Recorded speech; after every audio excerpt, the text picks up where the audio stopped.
praises to the Most High YAHAWAH. Shalom. Welcome, brothers and sisters.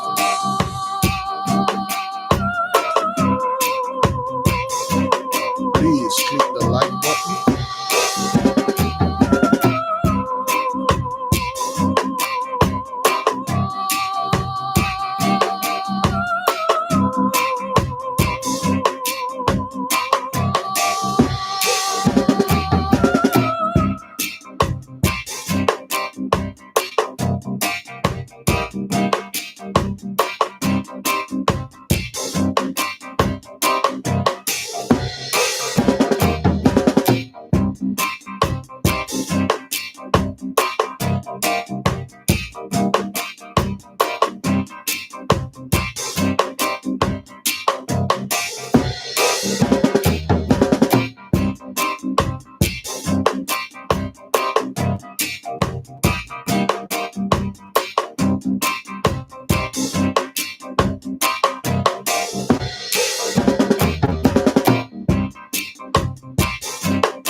Yes, sir. Shalom, brothers and sisters. Thank you for being here. It is good to be here. It is very good to be here. Yes, please click the like button. Let the other brothers know. Let the sisters come. No, today is not the calling, and today is the study day. And since we're on the book, since we are in the book, brothers, we're in the book of the Pillar of Fire, and we are going to do, most likely, we probably on Monday we're probably going to do calling. I would say the Friday and Saturday, because we need to finish the book. We need to finish studying the book, because there is a lot of things in this book that we need to understand. We need to read them. We need to know what they are saying, because in this book there's so much connection. I'm reading a chapter right now that talking about the pyramids, how they were built by giants, and we know for a fact everything that they're saying, it's connected to what we've been studied. We know for a fact, like, Noah was a giant himself, and his sons were giants, comparing to us. And comparing to them, the evil guys were giants. They were titans. Okay, Noah was a giant, and the guys that were on top of him, they were giants also, but they were titans.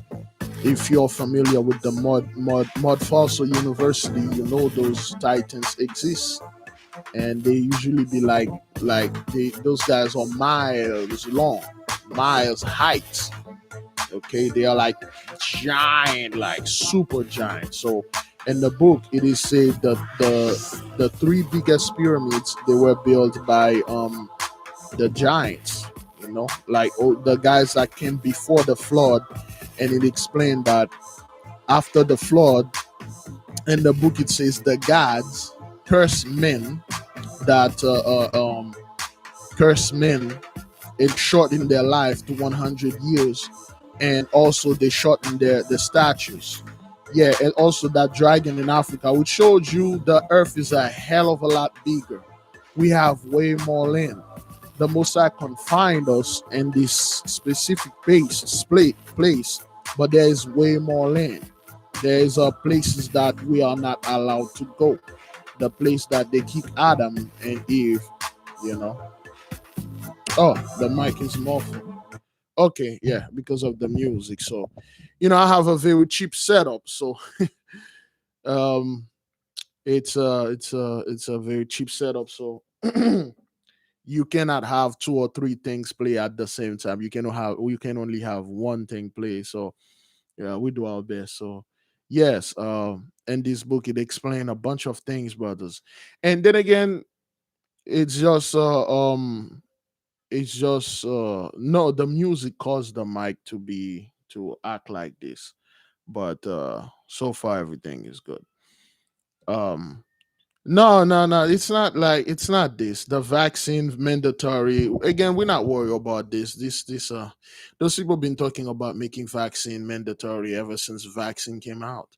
We really we really don't really trouble ourselves with that. Again, brothers, we listen. The so-called heathens, they got their planes. The Mosai has his. So we really don't want to stress about things because they see things. They say things. Somebody just said the beloved brother Big Judah just upload a video. Let me see if this was the one he previously upload, or is it a new one? Yeah, that's a new one. I think it says the 100 monkey experiment, an example on how the Hebrews are connected and awaken the whole world. All right, that's 4 minutes ago. So he just uploaded this video 4 minutes ago. Yeah, it's a new one. Once we finish the live, the one that wish to, you can go ahead and watch it, brothers.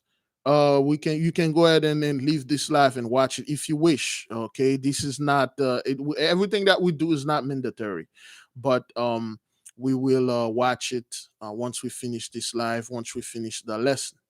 Again, beloved brothers and sisters, fret not. Don't make yourself don't disturb your own peace. Like, oh, vaccine this, vaccine that.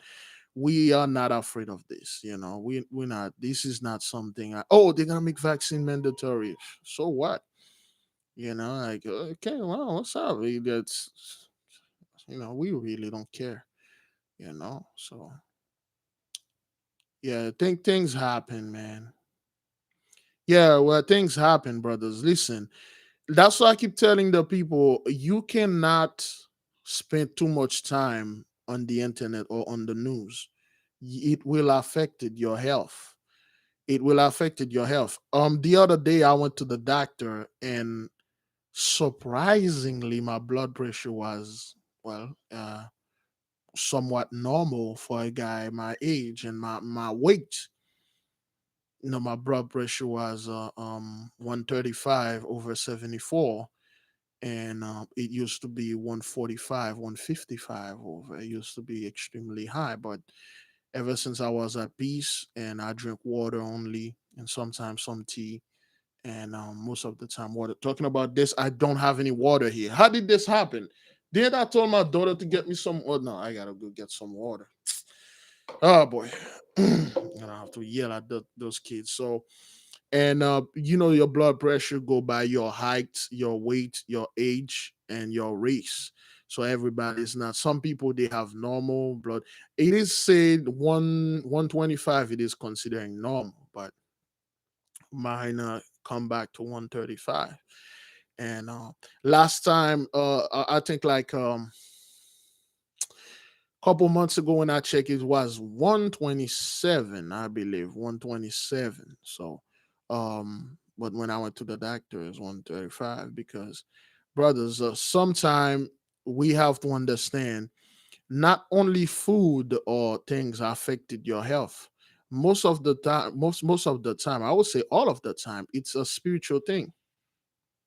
It's a spiritual things, brothers. Okay, and the Most High blessed me. I have no major issue. You know, I have no major issue, no diabetes. That's why I went get a blood test because it still amazed me. No high blood pressure either, and I find out that the reason that thing was high because I was so stressed and I was eating a hell of a lot more garbage. So this thing is coming down. So it's always good for you folks out there to get off the internet just for one day. just for one day. Go into a 30 days detox. Okay, go into a 30 days water.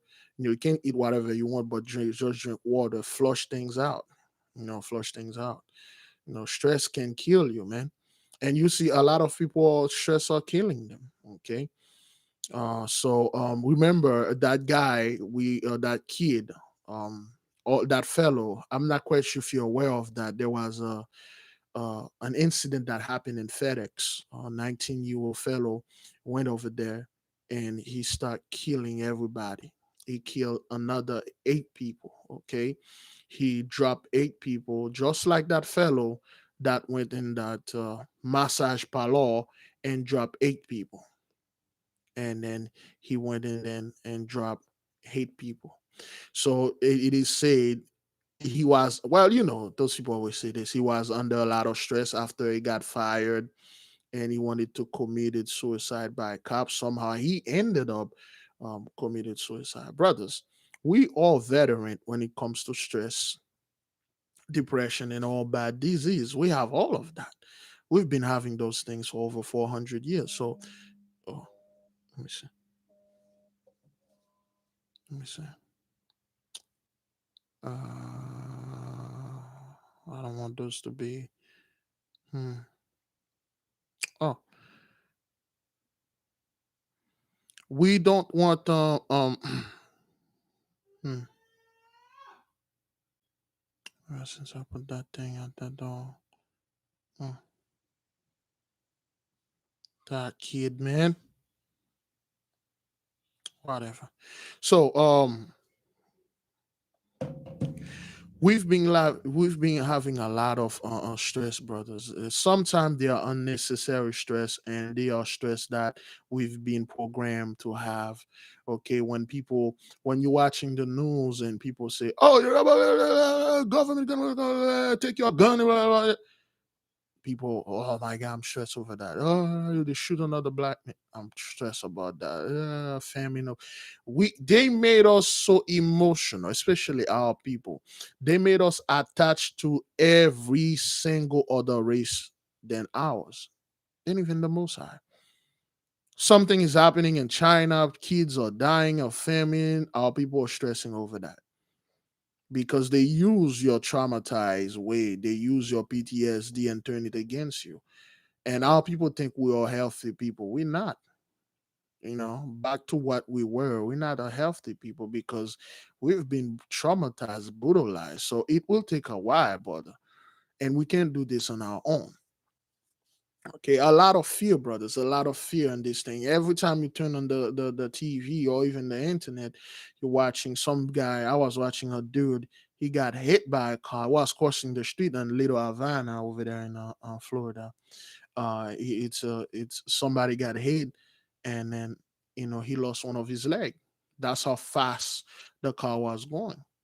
Okay, so and then you watch like one of the things. So I like to put some stuff in my video to make the people feel a little bit laugh, and I play my side whistle, tell little jokes here, tell little jokes there, because stress can literally kill you. A lot of people cannot holding stress, for a good time. They will just die. Certain people, when they lose their job and then their marriage is messed up and they're stressful and they kill themselves, or they just die plainly. They just lie down and they never wake up. And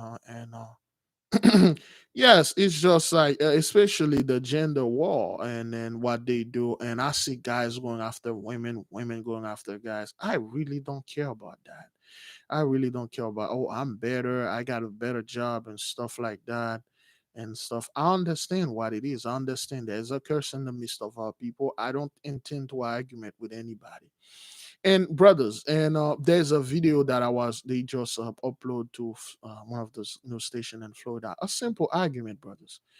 A simple argument. A simple I disagree, and then somebody got killed for that. A simple like I'm leaving you, and somebody got killed for that. And a couple people, brothers, they are a little bit shocked when they see those people were twerking at Prince Philip funeral.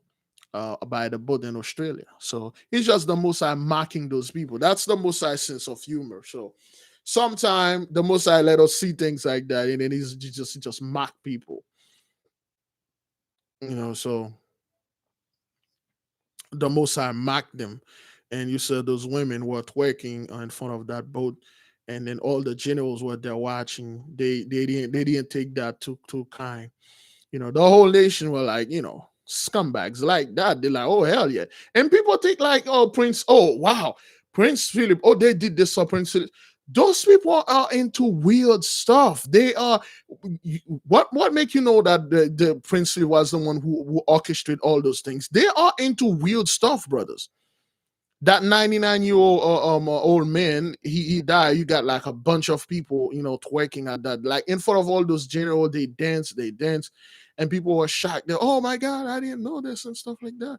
Oh no, no, man, those people are into weird stuff. Some of the stuff they are into, like, okay, what is this? What the hell is that? Yeah, they are in weird stuff. So just wanted the nation know that, hey, don't fret over that, man. Just laugh over it, man. That's the Most High marking them, Most High showing them like, yeah, stuff. They are into, yeah, a lot of freaks, man. Some of the stuff, brothers, you are seeing, you're like, oh my, what is this? What is the why how is this even sensual?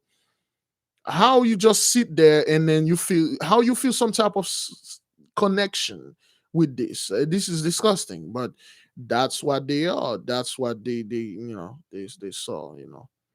And yeah, always take a. Anybody here familiar with that word mapuka? Let me just. Oh, sorry.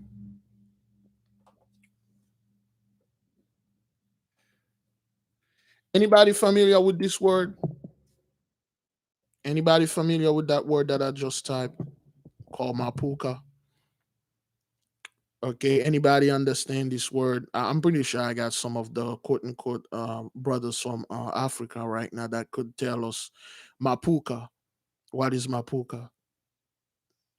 And some of the people, are you familiar with the word mapuka and uh gede dance?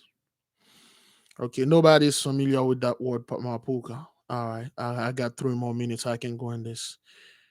Uh, okay, okay, all right. Never heard of it.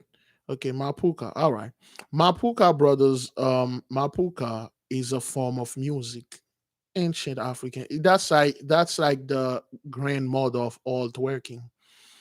Mapuka is like it's a cultural thing. It's a twerking thing. But when they did it, those women, no, it's not Russian. It's a quote unquote African. And if you type Mapuka dance, and you will find Mapuka, they were doing these things since the plantation. It's something our people do. When I told you, brothers, our people, what kept us alive was our song and our dance. Don't be. It's a fertility dance. That's what our people do. They will dance, they will sing, they will play music, they will use the instruments that they used to work in slavery and play music with them. And then now we've been swagger jacked, and people take these things. Well, the whole generation, every generation will do something like that. They just will take those things, and then they say, "Oh my God, you're showing your butt. That means you want to have sex and stuff like that. You're a whore and stuff." No, that's not what that means. Yeah, that's not what that means. It's just like our people do a lot of stuff, and people think they eat something. Well, you're doing this because you this, you that. Okay, so for example, capoeira, a Brazilian dance. It's not a dance at all. Capoeira, Brazilian were doing this because it's a train. It's a warrior. It's a fighting move. But they thought they were dancing, but they were training to kicking ass and taking name. And when they were doing the capoeira and the slave master saw them, they didn't worry. They thought they were dancing until they start using capoeira on them. Right now, capoeira is like, you won't see one black person doing capoeira. We want to see one. It's a bunch of other people doing capoeira. The same thing go for Gede Nibo's dance. Gede was a soldier. There were soldiers, our people used to train and dancing. They were dancing, fighting people.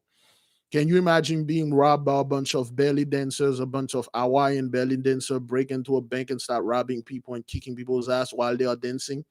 The dance was used to distract the men. The so-called Amazon will kick your ass while they are dancing. While you are watching them dancing, you get distracted. You're like, why are they all dancing? I thought we were fighting. And they will kick your uh, yeah. So it's the same thing. So they were swagger jacking our people. All the stuff that we are doing, those people are always coming over there and then it's swagger jacked us. So yeah, it's our people. We have all kind of style, man. We have all kind of style. That's why right now we are going to study the women. We're going to study Egypt, their ladies, their customs, their classes. What was those women were doing back then? What is it that oh boy, before I go, let me just go get some of that water. Hang on. Oh, he just stepped outside. I saw him in the camera. Yeah, yeah. There's nobody here. Yeah. Yes.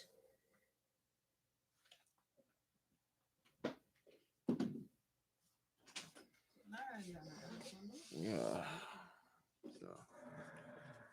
So yeah. So yeah, that's what happened, brethren.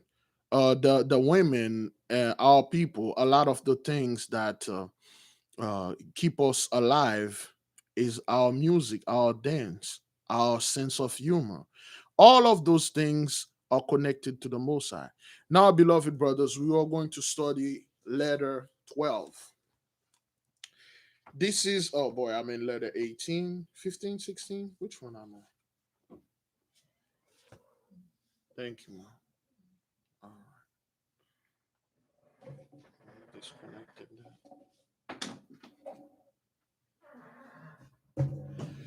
So, let me see. We are in letter 12. We're going to study. Oh, man, I put that thing is in there pretty tight. Somebody remind me at 12, at 10 p.m. We have some stuff to read. So this is letter 12, page 137, and the pillar of fire. So I am currently in page I'm currently in letter 16. So I'm in letter 16. I'm finding out a bunch of stuff, like I said in the beginning. Now, brothers, we understand this is Sesostris. Okay, this is Sesostris, the prince of Phoenicia. Okay, he's writing a letter to his mother, Epithia, and Epithia is the queen of Phoenicia. So last time we left with the weapon. We left. Moses went to war. Rameses left for a war with Moheris, the scumbag, and all the people that left. Last time we witnessed, brothers and sisters, how the Gentiles, how all group of people before going to war, they call upon their gods. We are the only people that don't do this. We are the only people that will take the street and start protesting without calling upon the Mosai and ask the Mosai for blessing, for victory. Remember, the last time we did this, it was trouble in 1804 when we called the Mosai. He was pretty pissed off with us, but we forced his hand. When we call upon the Mosai, and we beat the crap out of the people. Remember when Ned Turner called upon the Mosai, he started kicking ass and taking name. When the Black Panthers, they called upon the Mosai, they were kicking ass and taking name. We don't do that anymore. We don't do that. They taught us it's pagan. It's you are calling the devil. And then when they are gonna do something, they are doing that. Brethren, every single thing, whether it's positive or negative, you call upon the Most High. You ask him for his blessing. When Moses was going to go face Og, the ultimate giant, the super giant, he asked Mosai for the blessing. And he killed Og. Take Og head off. Og was unkillable. He could not be killed. But Moses killed him. David, he was going against Goliath, and the throne of David give you a detail of the fight. He called upon the Most High. Why are people not doing this? Why when are you going to a courtroom you just go on your own strength? Why when you're going to face an enemy at work or in your house you go with your own strength? Call upon the Most High. I got a courtroom 1 month from now. I go into a fast and pray the Most High, give me victory. In the name of the Most High, claim victory. Why are you going into your own with your own strength and stuff like that and things? That's what those people used to do back then. We are the only people that abandon this. We pray to Jesus. Anytime we go, oh, Jesus, give Jesus in this, Jesus that. Jesus, take the wheel. We don't do that anymore. And a lot of those things, brother, we need to start doing them. Now, this is chapter 12. Because Sesostris' mother is a Phoenician woman, she's a queen. She wants to know more about the women that live over there for multiple reasons. You'll find out why. One, she's a woman. Two, Amensi, the queen of Egypt, is a woman. Three, that woman Arabia, she was the queen of Arabia. Now you made the Messiah so good. When you look at it, the five, I believe the five most powerful kingdom back then were all being ruled by women. They were all being ruled by women. Egypt at that time, Amensi, Phoenicia was women. Arabia was women. I believe Ethiopia was another woman, and then another place was another woman because the Mosai murdered all their husbands. He made them widow, unbalanced. Like I'm not saying all widows are unbalanced. The power are unbalanced. Women generally they really don't want to mess with anything related to war and bloodshed and all that. Some women like that, but women in general, they just want to go ahead and then go do their women stuff, luxury, and then just have a quiet day and live in the quiet island. Like I mean, have a quiet island named Woda Island. Somebody say Woda Island, but anyway, Woda Island. All she want to do is just go to this island and then have a little gazelle and feed her little animals and all things like that. But she never really want to war. So now this is the mother Epithia, queen of Phoenicia, and this is the son writing to him. This is what the son said. My honored, this is page 137, the last paragraph. My mother, my honored and very dear mother. In my last letter, I was particular in describing to you the armies of Egypt. Okay. I have not forgotten the interest you take in the discipline of your own, nor that once you led in your chariot a battle charge when your kingdom was invaded by the king of the Elamites. So Epithia wasn't no joke. Remember, all those women, they were women, but they weren't nothing to mess with. Epithia led a group of warriors in their chariot, dressing like a man with sword, fighting a group of invaders and killed them. Those women, we told you about Marie-Jeanne à la crête of Pierrot. You got two women pushing back a whole army by themselves because they call upon the Mosai and the Mosai send the spirit upon them. Those women were leaping hundreds of feet tall. They were leaping hundreds of feet height. They were leaping from one place to another. Every time they leap with that man's head. They would cut their head off. They were dangerous. But a women nature is not this. Women don't really want to go out there and keep killing people all the time like this, unless you piss them off or their sisters in there for 5 or 6 days, sometime a whole week. They get pissed off.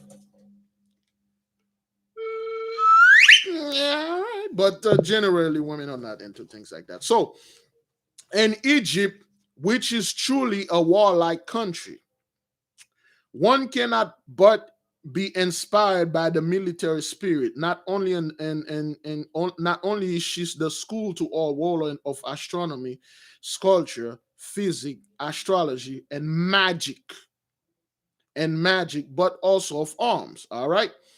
And the army recently departed for Ethiopia, so they are going into a war with Ethiopia. But I saw many young lords and princes and heroes and strangers who accompanied the expedition to learn the art of war. The Egyptians are eminent in planning and executing siege, and few fortified towns can resist the war engine. So the Egyptians, they are very good, brethren. They are very good at attacking places and setting off siege. That's how good they are. Okay. From my description in the last letter, which we read, once you read, you would suppose that Egypt is now emptied in soldiers. On the contrary, so because of the war, a bunch of soldiers left Egypt. You would have thought, brethren, that the city is empty, but it's not. They even got more soldiers stay guarding the city, and especially they got a group of soldiers watching over the Hebrews. Well, you call them the police. Which Pat Tillman, I don't know why I keep calling this guy Pat Tillman, but which Pat Robinson is not sitting too well. It's not like he doesn't want this happen. He said, well, we want the police. But you scumbag are doing that thing right in front of everyone. Do you guys forget we got a code here? Certain people you don't really touch. Certain things you don't do in public. You don't do it like right there. People see you. We saw what you did. It was stupid. And with you saying that I could not find the difference, I don't know the difference between the gun and the taser. That is stupid.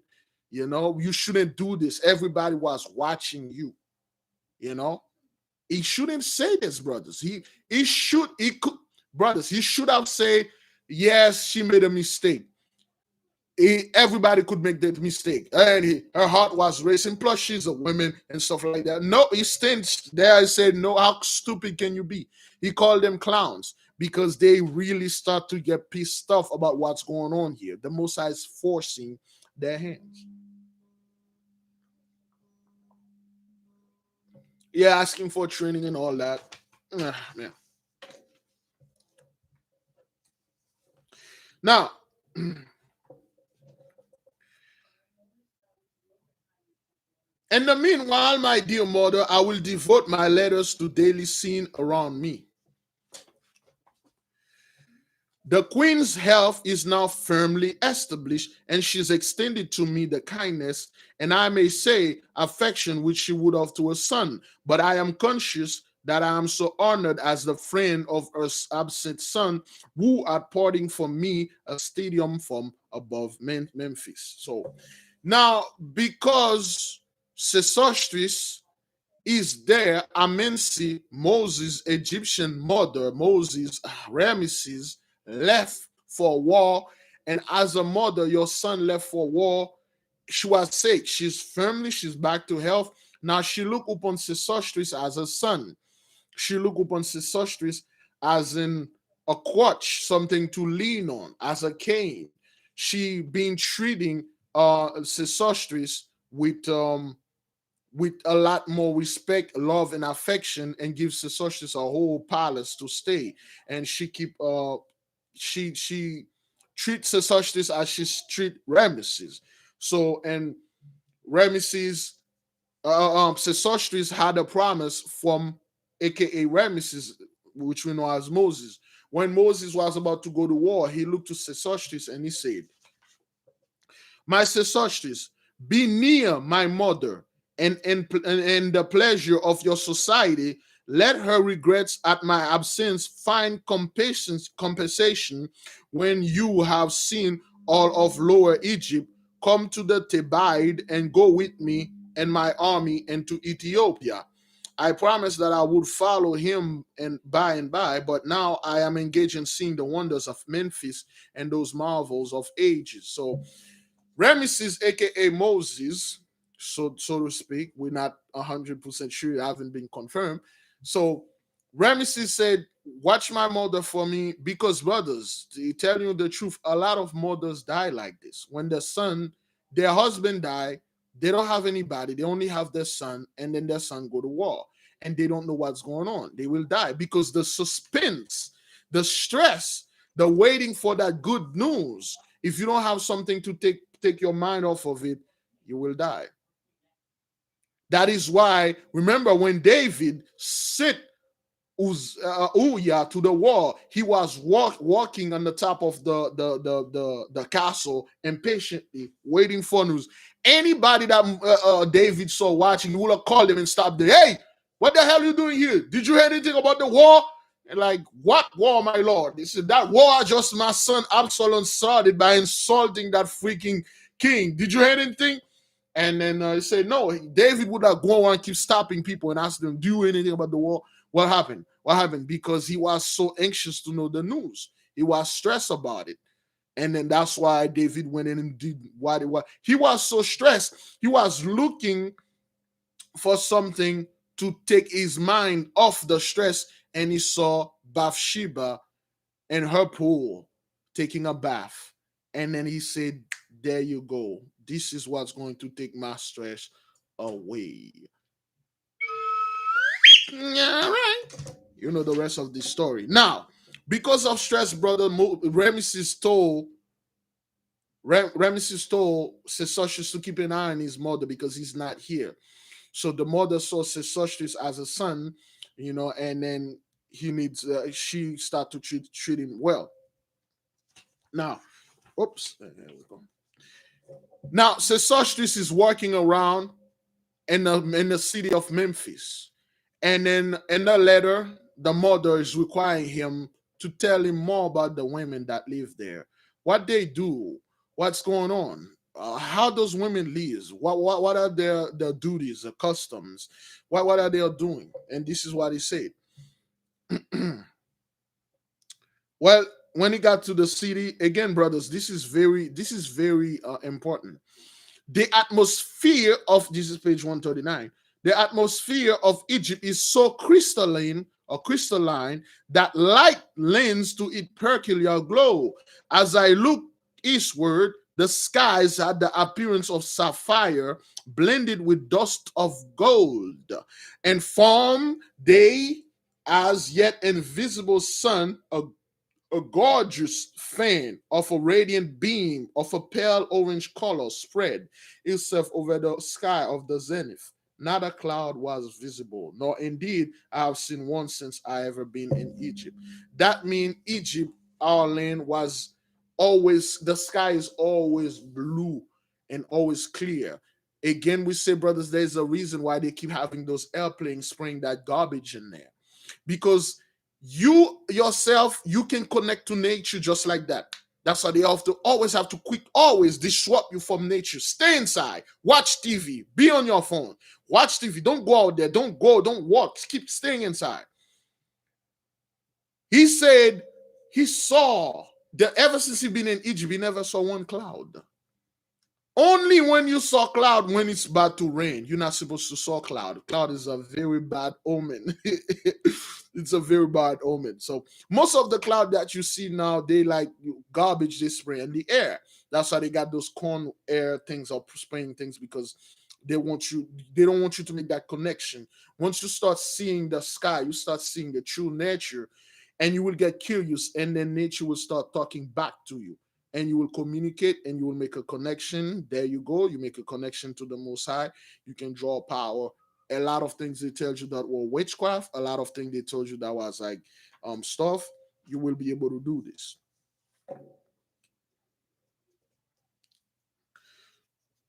So he was in the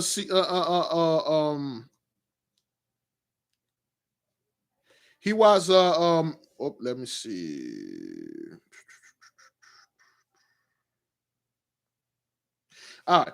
So he was working in the city of Memphis.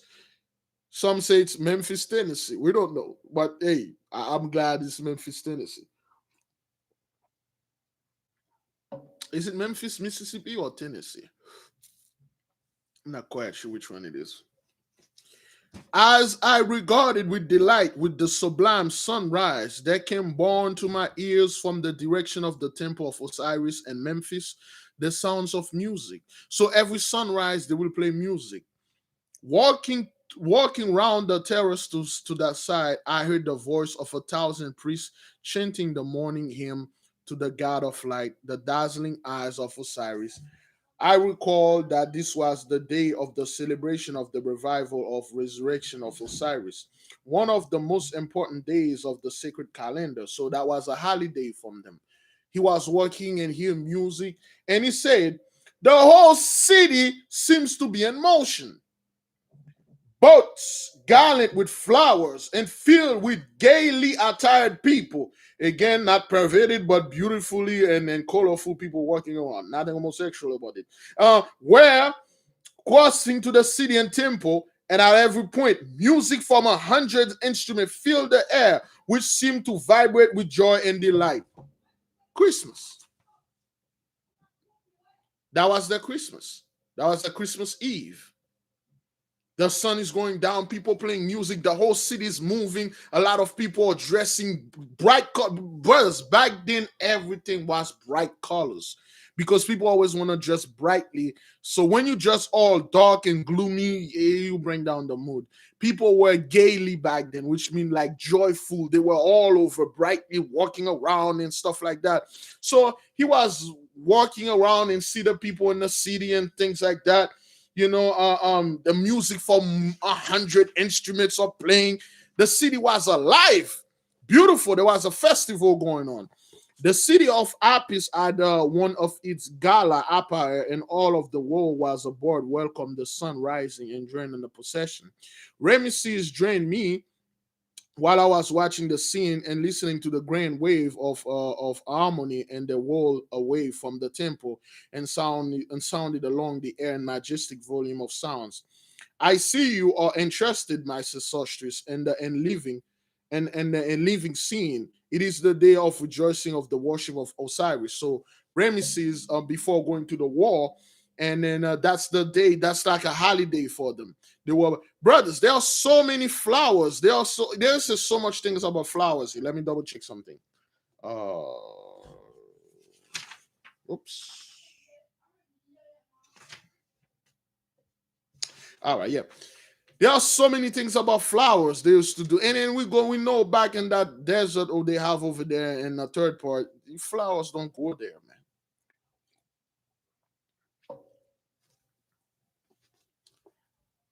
It seems, my dear prince, I replied, as if every day I have passed in Egypt has been a festival to some of its deity.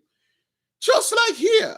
Remember, brethren, when the heathens and the Gentiles were enjoying this blessing every single day for those people, it seems when you just came into the US, you find out like every Friday it's like a party. The weekend is like a holiday, brothers. From Friday to Sunday, there's football, there's somebody having a party. Anytime you go downtown, you see people are moving, New York and stuff. If you're from like another country, you're not accustomed to this. You're like, it seems every single time there's something going on in Egypt, some type of festival. And he said, yeah. So that's what it is. The people were lively back then, outdoors. They were all outdoors. Our year is more than 2/3 of it's consecrated to the gods. It's the same thing is going on today. That is supposing a day given to each. The most of the year is religious. We are a people given to piety, so far as we understand it. All of our works are consecrated by prayer or sacrifice, and whether we go to war and engage in merchandise, build a palace or tomb, prayer and oblation precede all. Are you ready to go to the city and pyramids as soon as we break our fast? My mother has invited us to breakfast with her. So Ramesses tell him straight up. He said 2/3 of our years are dedicated to festival and stuff like that, which means it was taught by Abraham, it was taught by Melchizedek, which is Shem. 2/3, and when you look at it in all the Mosai holidays, 2/3 of the year is dedicated to the Mosai and partying and stuff like that, everything in righteousness. It's pretty much the same thing. But then again, like we said, those people don't like that. They like to take things and come with their own will. They will take the party. No, I'm not gonna do it for Mosai. I'm gonna do it for Christmas. I'm gonna celebrate it 4th of July. I'm gonna celebrate it that and this, and they come with their own term, and you're not supposed to do this. I expressed my readiness and we left to seek the presence of the queen. As we entered, she was superintended a piece of embroidery of the richest color. Again, everything back then was very colorful, gaily, which three maidens were at work upon at one end of the apartment. They remained a few minutes after our entrance, glancing at us timidly, yet curiously and archly. So when they came in, there were three maidens. Maidens mean like virgins. Virgins mean young women. They had three young women there doing work around by the queen and stuff like that. And then they were look upon them. They call that stealing look. They were like looking upon them and then watching them. And when you turn around, you're watching like, oops, I'm not looking at you. And then when you're like looking and then they are looking, they were so interested to see what is this, who is this guy, and then who is Ramesses and stuff. What is this doing with Ramesses? When the royal mistress has received us, she made a slight gesture with her hand, and the dark-eyed girls disappeared behind a screen, left the apartment. I had time to see that they were very young. They were teenagers, okay? They were very young, of an olive brunette complexion, with braided and tasteful arranged dark brown hair. Their slender person habit and neat vesture of mango colors, fitting the forms but open in front, displaying a soft, fine lining robe with loose fringes sleeves. They had earrings and numerous finger rings and gilded red gazelle leather sandals laced with gray ribbon. Oh boy, those women were overdressed. Laced with gay ribbon across the small, naked foot. These, as the queen informed me, belong to family of officers of the palace. So those young women that were there, they were children of officers. Now back then, rich, well, just till now, rich hang out with rich. You would, if you're a noble man, you would want your children to play with the Obamas. With well, I heard those children, they're not that innocent. But anyway, we don't want to go there. Those were noble children. They weren't servant. They were like daughters of nobles. They sent there to rub elbow with the queen, to watch what the queen is doing, behaving like queens, asking the queen question, be in the midst of the queen so her glory will fall upon them. That's what the nobles used to do. They would send their daughters over there.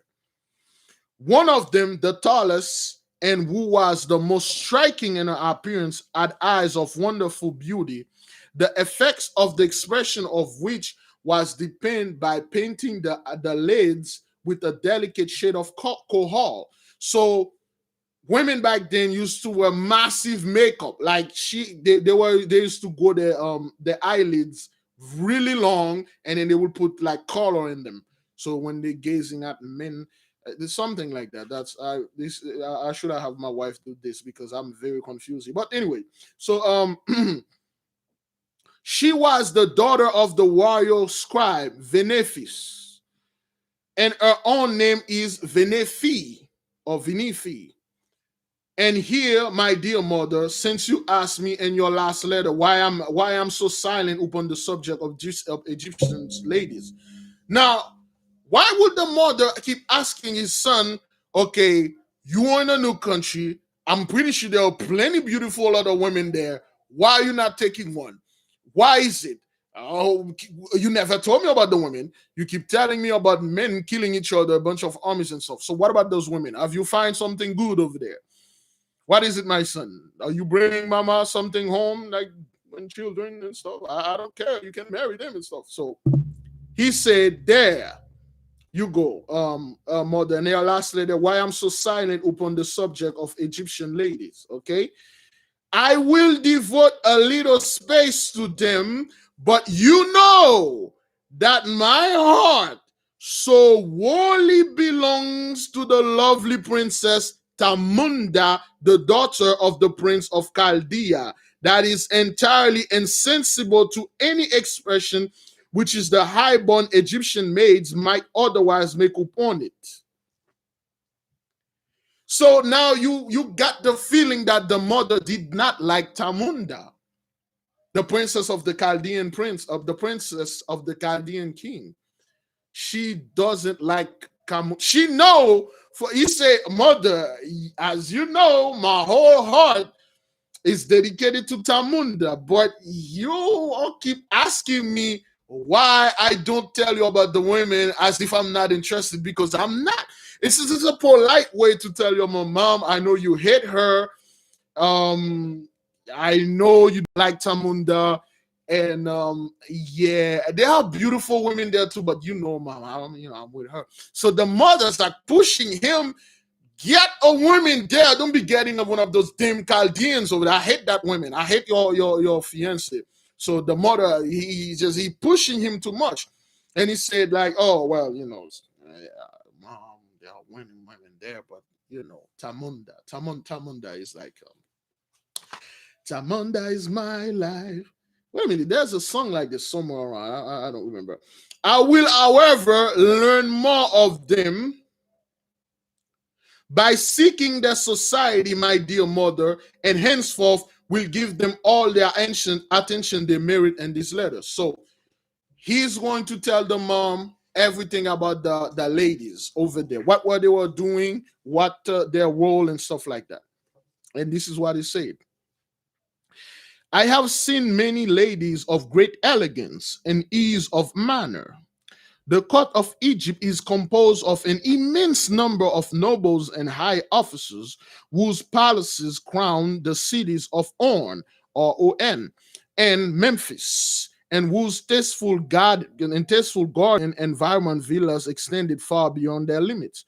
Some of these nobles have the title of prince when they govern of the 36 norms or common armies. They are opulent, fond of display and apparel and architecture, great lovers of flowers and paintings, and their dwellings are profusely decorated with the one and adorned with the other. These men of rank are educated, polished, and bearing, courteous, and affable. Their wives are their superiors in refinement.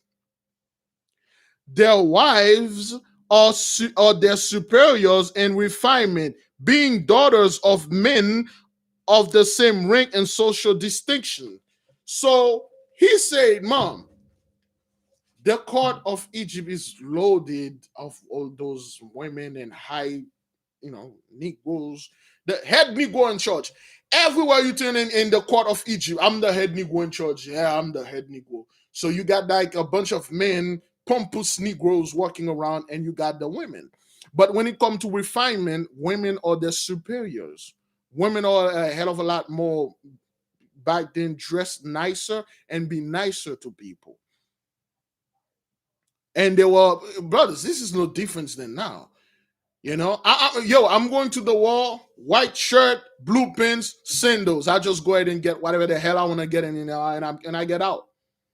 The wife want to go there. Well, I got to put something that match the pants and actually match the sandals. Should I put this purse or another? But she doesn't like purse anyway because people getting robbed all the time. Should I wear this? Should I wear that?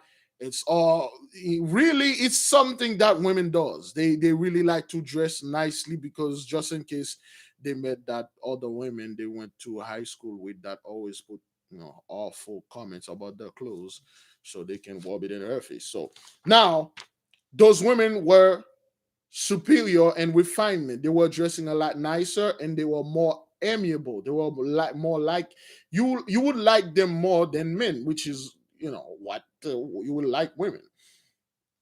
Nobles and noble ladies by hereditary title, there are none in Egypt, for it is the boast of the Egyptians and is often inscribed on the monuments that Egyptians, being all equally sons of Mes, are all born equal. It is official.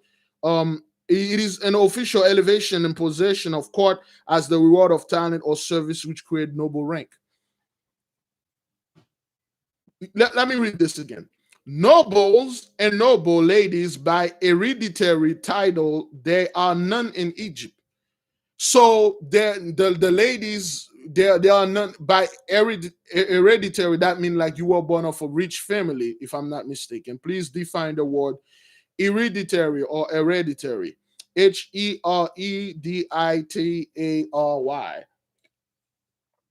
That means they say all the Egyptians were created equal. Tell me one country. Tell me one country in their constitution. They say we are all created equal. All the Egyptians are created equal. Remember, the Hebrew women are not Egyptians. That means the Egyptians women are superiors than the Hebrews. That's what they're saying here, and they boast about that. We all created equal. When you go to the courtroom and they find out which one of you is Egyptian or she's Egyptian woman, that's a Hebrew woman. Well, all Egyptian are created equal. Hereditary, heritage. It's not a heritage thing. Everybody were born like that. Every Egyptian woman, they made it precision, brothers. That is why you cannot win. And here, when they say we're all created equal, they cut American out of there. But they put the people. All right. Hereditary, receive or passing by inheritance or required to pass by inheritance by reason of birth, hereditary wealth. No, they say everybody, and then they boast about it. They wrote it in war, say we all created equal. They wrote it in their constitution. We all created equal, we the people and stuff. And then at the end say, but there are certain scum that are 3/5 of a human being. All right, we're gonna scratch this, but we take it out of the paper, but we have it in the soul. We have it engraved in our heart. We will always treat those people as the 3/5.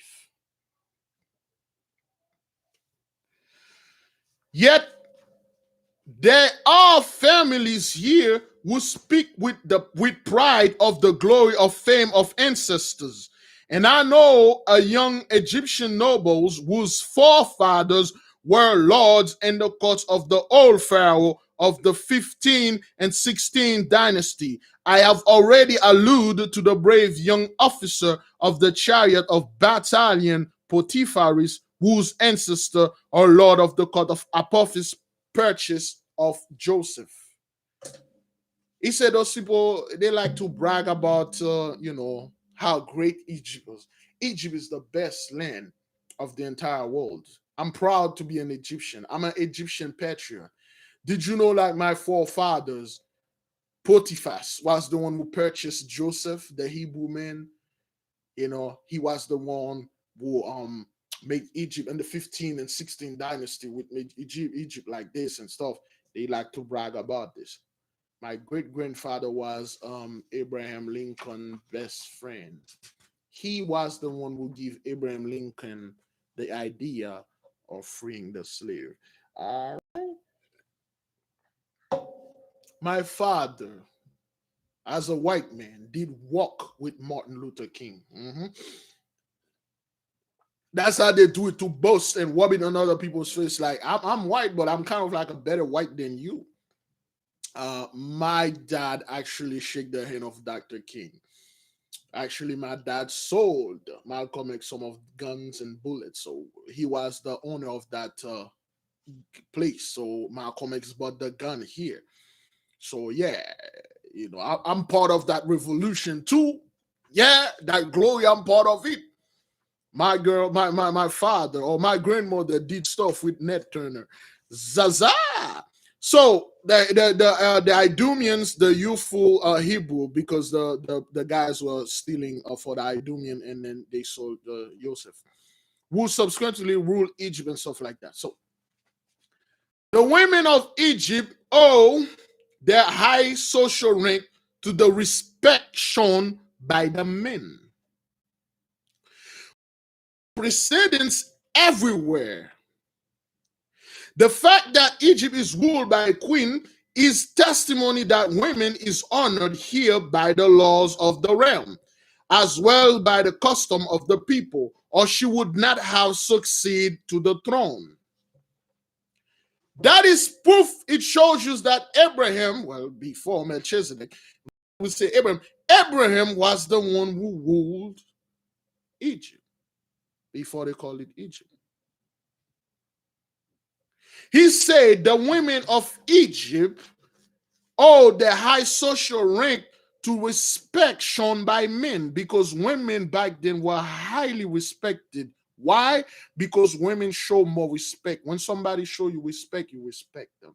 They were highly respected because the natural law. And once you start going in, brothers, you'll understand those people didn't play with the laws. They didn't play with the laws, man. I see one guy died because he did something by mistake, and they killed him because of the law they had. They respect women.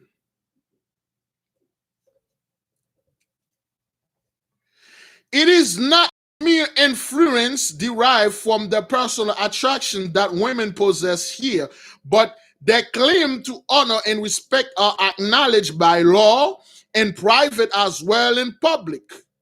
It's acknowledged in law and in private and in public. You respect women. Every culture in the entire world, brothers, they respect women back then. But you got a certain culture, they worship certain God. Now, those men, when they're reading the books, and it's a main thing. For me to show my power, I have to put the women down. I have to put the law. He will explain it this year. That's why they say it. Certain. We never had anything that tell our women sit in the back, shut the hell up. That's not what that means.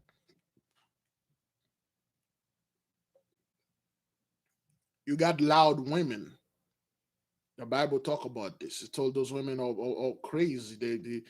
Brothers, don't you think this? We only have so-called mental health issue now. We had it back then too. Oh hell, we had mental health. A lot of our women, they are bad hish crazy. A lot of our people, they are crazy. So you were dealing with them back then, and you are dealing with them now. No different. It's just like they're not dressing the same way. Because women like to do, brothers, the reason why in other society they tell women to be quiet and stuff, when you're in the midst of a bunch of other women, they are doing this not to they are doing this just to show other women, hey, look at me. It's attention. It's an attention thing. More men will draw to them, and they will make men fight. We told you about this. Some women will start huge fight. We even give you a movie called Red Cliff. Brother, that movie Red Cliff, if you watch this movie, you'll be amazed what the power of that cookie can do, man. Millions of people die because of one woman. Because of one woman. That guy went in and massacred an entire generation just to impress one woman. And she was not even aware of it. She was not even aware. The Great Gatsby, this guy is throwing money all over to impress one woman. It's a very powerful thing, man.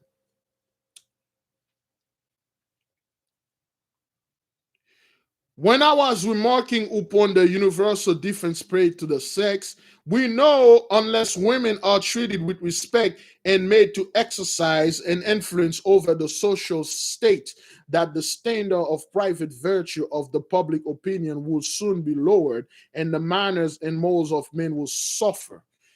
You heard what Ramesses told him? Ramesses said, listen, if we don't respect women, we don't treat them the way they're supposed to be treated. If we put them down, the moral of men, the moral of the society will degrade it. They have to be, it has to, there's a balance there. Because once you start telling women like they did in Saudi Arabia, they can't go out, they can't show anything of their body, they can't show their face, their hair, their fingers, everything. If they go, they have to go outside. They got to be accompanied by men. If a woman got raped, that's her fault. You shouldn't be get raped anyway. Why didn't you fight that dude and stuff? And then the whole balance is going to crash.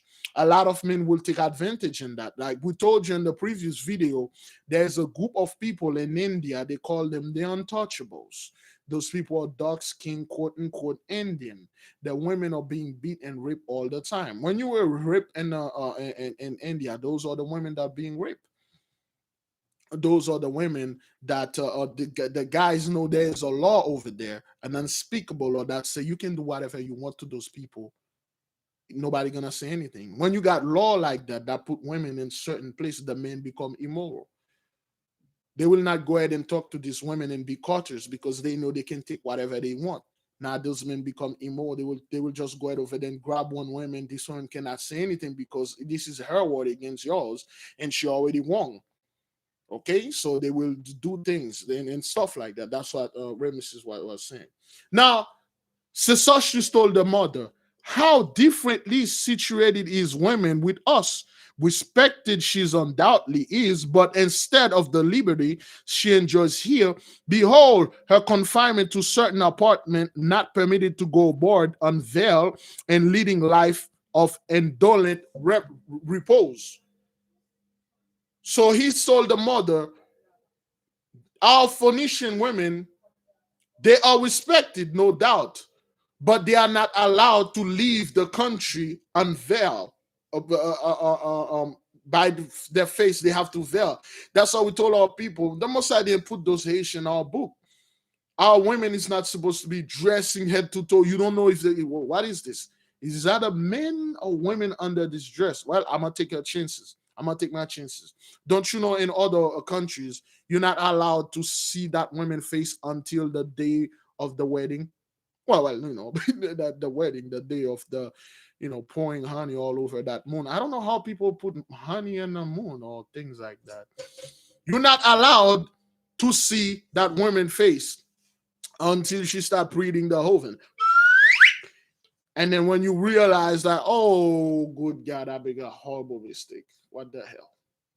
You're not supposed to see this. Arranged marriage. Back then, arranged marriage was consent. Women like arranged marriage back then. It wasn't the way you thought it was. You see, all the girls, they want to marry a prince. And they can't wait. Even though they have boyfriend and stuff. Brothers, certain books you're reading, you're like, there you go. That's what that is. In reality, women want to marry a man that is, there's security there. This man is rich, he's strong, he's very smart, he knows practically everything, and he's handsome, and people respected this man. But there was competition. Sometime a man will ask the hand of a woman, and then that woman look this man, oh boy, there's 4 or 5 other men there. She will pick and choose. Most likely the man that has the most money, the most respect. Women like that. They like a bunch of princes coming other places. You got like hundreds of princes coming over there. Ask one woman their hand. All the other women used to be jealous. Now you don't have that. And they used to refuse to do this. There's a book, there's oh man, that princess was a massive whore. She used to refuse men until she died. In the book of 48 Laws of Power, there was one queen. I forgot, it was a French queen. She used her womanness and gathered so much wealth. She used her womanness. She was so beautiful. Every man that come around her tried to marry her. You know, this man will bought like 50 horses, 30 cows, and a bunch of stuff. And then he will refuse this man marriage. But this man pride is so much, he doesn't want to go back with the stuff. And then he said, but well, keep them. You can keep all the wealth, all these Lamborghinis and houses that I bought you. I know your heart belongs to another, but you can keep it. And this man left everything. And another man came and he's like, oh, wait a minute. If this guy left all this stuff, you took yours, you cheap ass fool. Leave more than him. So she will amass all kind of wealth, but she died a virgin though. She died old and a virgin. By the time she was ready to get married, no man wanted her because she was very old and she died a virgin. You got all kind of stories that women used to do back then to get to bring wealth. That's why fathers usually love to have princesses and daughters so they can do marriage with other people, other a kingdom, and then take all their wealth. You can do this right now. Oh yes, Marie Antoinette was notorious. Marie Antoinette country was very poor until she married the king of France. Suck up all the wealth. Women were a weapon, designated weapon. That's where the term "daddy little girls" came from. But you can't do that with women anymore because I love that guy standing in front of the store better. He asked me for 25 cents. And I gave it to him. Wow, the kid at the door again. Anyway, and acknowledging this, dear mother, the laws point out to favored women of Egypt the very responsible duties they have to perform. The elevation of women to be the friend and companion of men. It's due to the wisdom of the priesthood. You heard what they say here, brothers? That's how you know that was the law of Abraham. Damn, it started getting really hot in here. I don't know why I keep talking about this because maybe because of me talking about women and stuff. Anyway, the elevation of women to be friend and companion of men is due to the wisdom of the priesthood. That means the priesthood taught them how to be friend with women. These men have wives whom they love and respect. And I have seen the priest of On sit on this summer parlor, which overlooks the streets by the side of this noble looking wife, who is said is a descendant of a priest of On, whose daughter was married to Prince Joseph the Hebrew.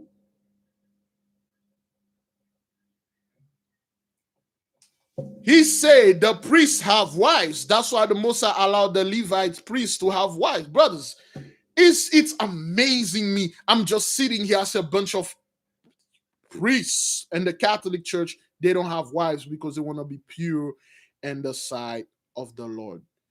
People think sex can make you. That has nothing to do with being pure in the sight of the purest form you can be in the sight of our fathers to obey him, doing his will. That doesn't mean, oh, he has to be so. Oh, I'm a man. I never bake anything. Well, at least with not women, but I will never bake anything and stuff. I want to be pure and I keep myself pure. This is all garbage. That has nothing to do with being pure. That's why the Mosai said, hey, you people better bring me grandchildren, bring me children. Damn it. I need more people to worship me. I need you men go out there with another man that can bring me offspring. What the hell is this? That's what he told them. He said those men over there, he saw one high priest.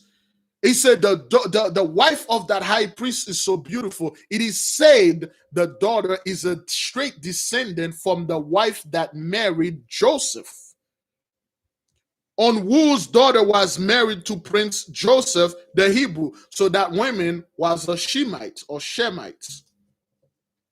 Surrounded by their children and manifesting their mutual affection by numberless domestic graces. And I was charmed with the express of endearment I heard them use to each other and their children. They were talking nice to each other. There were no argument. Brothers, when a couple, you see, when the Gentiles had the blessing, like right there, the money's flowing. They got all sort of money. The husband doesn't have to work. A bunch of Hebrews are working. The children are behaving. They are all happy. You know how you achieve this happiness? When your wife is with you in the house, and then when you're in the house with your wife, you go into a vacation, you take the children, you go to other countries and stuff. Right now, you cannot do this. That's why the so-called American marriage is so disconnected. Brothers, make no mistake. People really don't really, and this day and age, people really don't marry because they love people. They marry for security. The women marry the men for security. The men marry the women for her beauty and brag. He had millions of dollars, and then she has beauty. They go around. They all happy in their own sense. But when this man is not working, I don't care who you are. No women on earth like a man that's not working. Either they will put you on child support or they will kick you out the head of the house. Some women are so broken, they will keep you there because they fear that if you leave them, they will find anything else. Now, people don't take vacation. You don't have the money to do it. Nobody's working for you. Back then, a janitor back in the 50s, a janitor, school janitor, take 5-6 vacation a year and still have money to buy a house. You can't do that now, brothers. Well, you're going to taking a vacation. Well, you know how much a plane ticket costs to take here to France, Paris? And then you're bringing 4 or 5 children with you, and they will not behave. They loud eyes like hell, you know. And you're thinking about that rent. You're thinking, is that vacation? Is it necessary? No, back then people were happy because they got all the money. There was a group of people that was working and make all the money for Egypt. Oh, 9 to 5, take all your time, all your soul. You get off from, brothers, you get off from work. All you want is just like take a shower, eat, go to sleep. Back then, you didn't have to work. There's a group of people that take all those stress for you. You know how much money it is from Florida to Hawaii? You know how much money that is for you to travel with the whole family? Back then, everything was cheap. Can you imagine right now, each of you got $1 billion? Can you imagine the things you can do? You'll be happy in some way. You will be with your family, with your wife, with your husband. You will go around, buy whatever you want and go around, do whatever you please. The husband, honey, I'm going into a business trip, and then go somewhere and miss that mistress. The women, same thing. Okay, go to that business trip. And then they call the man, another dude, say, my husband going to see a mistress. Come see me. As long as the money was flowing, that's what those Gentiles were doing. As long as the money was flowing, everybody's happy in their own little bubble.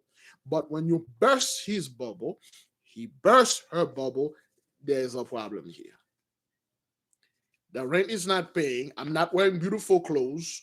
Being a beautiful woman costs. It's a costly thing to be beautiful women. I have to keep wearing those makeup. I have to, hey man, whoa. Hey, that's why they said, I believe 70 or 80% of marriages is divorces because of money problem. Because of money. Greed. A lot of greed, brothers. A lot of greed.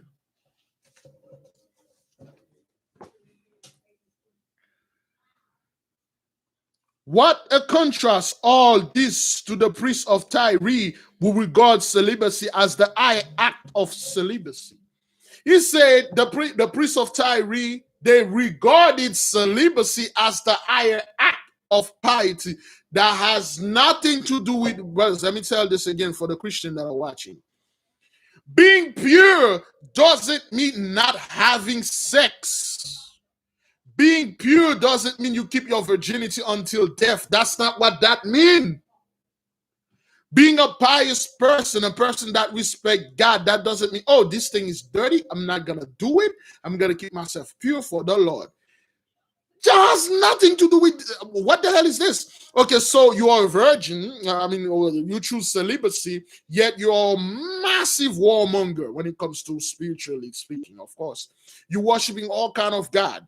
You're a murderer. You do all sort of things. But as long as I don't lose my virginity, I'm pure in the eyes of the Lord. No, that's not what that meant. That's not what that meant. That has nothing to do with this.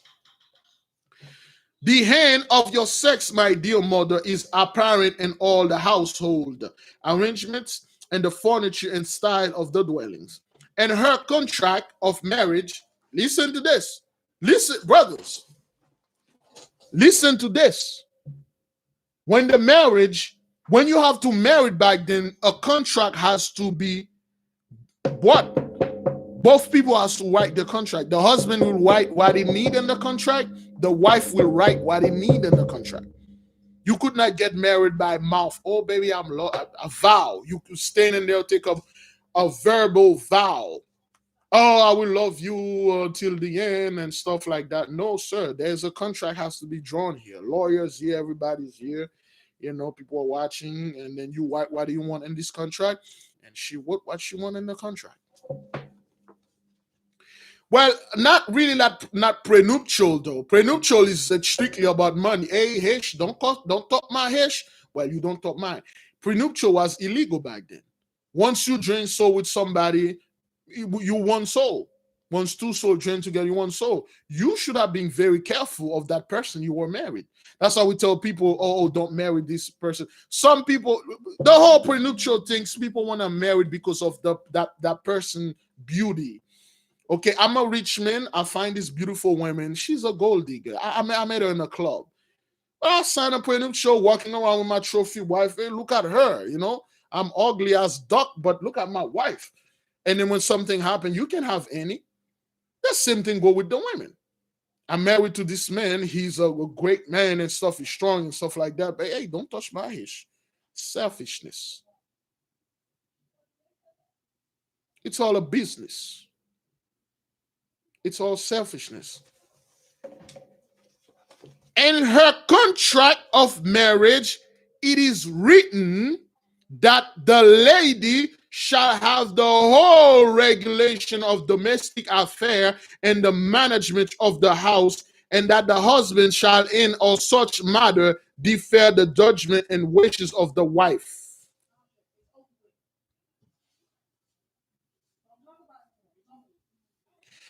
In her contract of marriage, it is written that the lady shall have the whole regulation of domestic affair and the management of the house, and that the husband shall in all such matters defer to the judgment and wishes of the wife. That's what she wrote in the contract. When it comes to the home, honey, I take charge. I'll do the decorating. I'll buy the furnitures. Well, you'll buy the furniture. I'll put them. I'll tell you what furniture to buy. The color of the house. Where we're gonna. It's the same thing with Adam and Eve. When the Most High sit Adam and Eve in the cave, Adam just going in and just lie down and they start crying. Couple of days he came in. There's flour in the cave. Things are well arranged, and you're like, okay, whatever. What women really don't, we don't look at aesthetic thing or architectural beauty. As long as that thing can protect me from the wind and the sun is not blazing on my skin, I can sleep in there. I don't care. But women will want like the house to make certain way. There's certain things to have in there. Well, I don't like this stove and so stove. What do you mean? What do you mean stove for? I can kill an animal and we can eat it. And she said, when it comes to the house thing, keep your hands off. This is my duty. I do the groceries. I do the cleaning. Women used to take pride in things like that. I do the cleaning, I do the grocery, I take care of the children, and I do the greetings, I do the cooking and stuff. Don't do my job. And the men say, okay, I go out there, I do the war. I take my gun and go shoot people out there and bring the food. I do this, I do that. Don't take my job. Everybody got their own job. It was a harmonized thing. The woman has a specific job, the man has a specific job. Right now, everybody doing everybody's job. The women go out there with guns shooting people, men in the house and cooking and stuff. They don't know what to do. Men go out there with women. They're both wife. You got a wife. Instead of her staying in the house, she can't. Where the hell you gonna get the money? She have to go there, go killing with you, go walking in the corporate America, handle all those stress, and then come back with you. Both of you are tired as dog. You looking at her, she looking at you. There's no food in the house. Well, somebody gotta cook. Okay, all right, we'll order some stuff. This is money spent. And then you eat and stuff, take a shower. Nobody can say anything. We go to sleep. And then boom, come back tomorrow morning, repeat. There is no world. Nobody. The man cannot by himself support the women unless he's doing something not legal. There's a balance. Women used to take pride in raising the children. That's why the Holy Spirit is here, raising us and things like that. Now everything is upside down. It was a pride when women come in somewhere and say, I am a mother and a wife. Everybody would stand up. Because not everybody can say this. It's a hard thing to be a mother and a wife. It's the same thing with the men. I am a father and a husband. This is a very hard thing to say. Right now, I'm a baby mama and I'm a baby daddy. We make kids, that's all. We are kids maker, baby makers. We just make them. We don't care. We'll make kids. Yeah. The whole is all messed up, but in the contract, that's what it says. Neither king, priest, nor subject can have more than one wife, a custom differing from our own, and as far superior to it. It is owing to this universal honor paid to the sex that queens have repeatedly since the ancient reign of Biglevipriest held the royal authority and had the supreme directions of affairs entrusted to them. It is proper to say that although the Egyptians have but one wife, they are not forbidden by the laws to have favorites.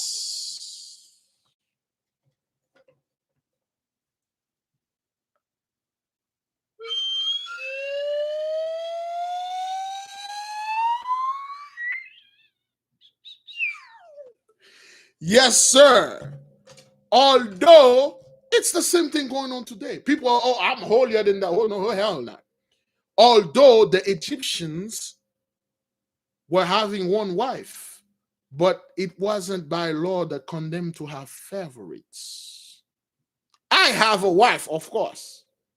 That's my wife. But there are certain places I go, when I go to war, I find certain women in there. And I'm going attached to this woman. She's not my wife. She's not the queen of the house, but there's a word they call that nowadays, side something. I don't want to go into this, but that's what that is. It is proper to say that although the Egyptians have but one wife, they are not forbidden by the laws to have favorites, who are usually slaves.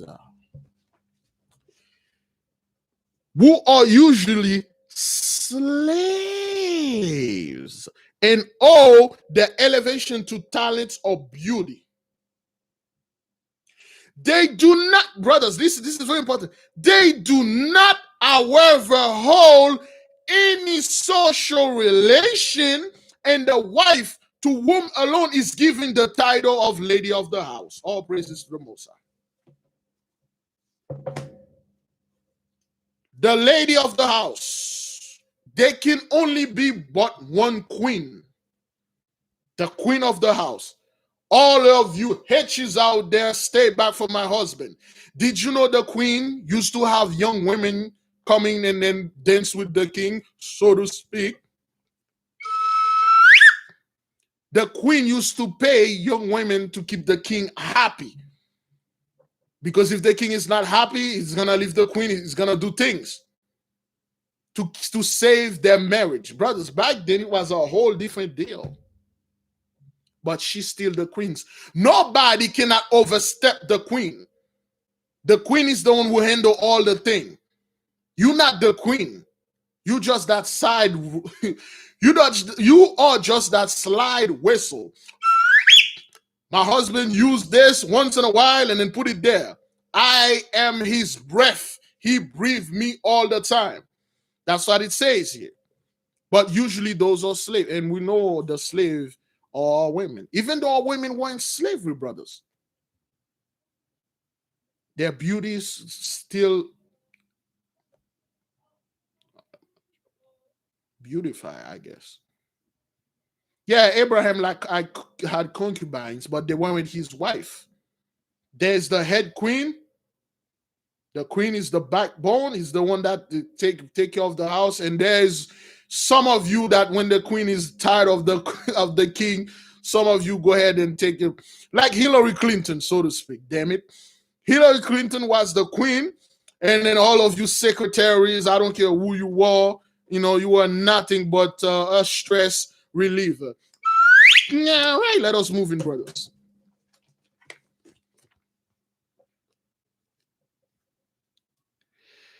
They do not, however, hold any social relation, and the wife to whom alone is given the title of lady of the house enjoys an acknowledgement superiority over them.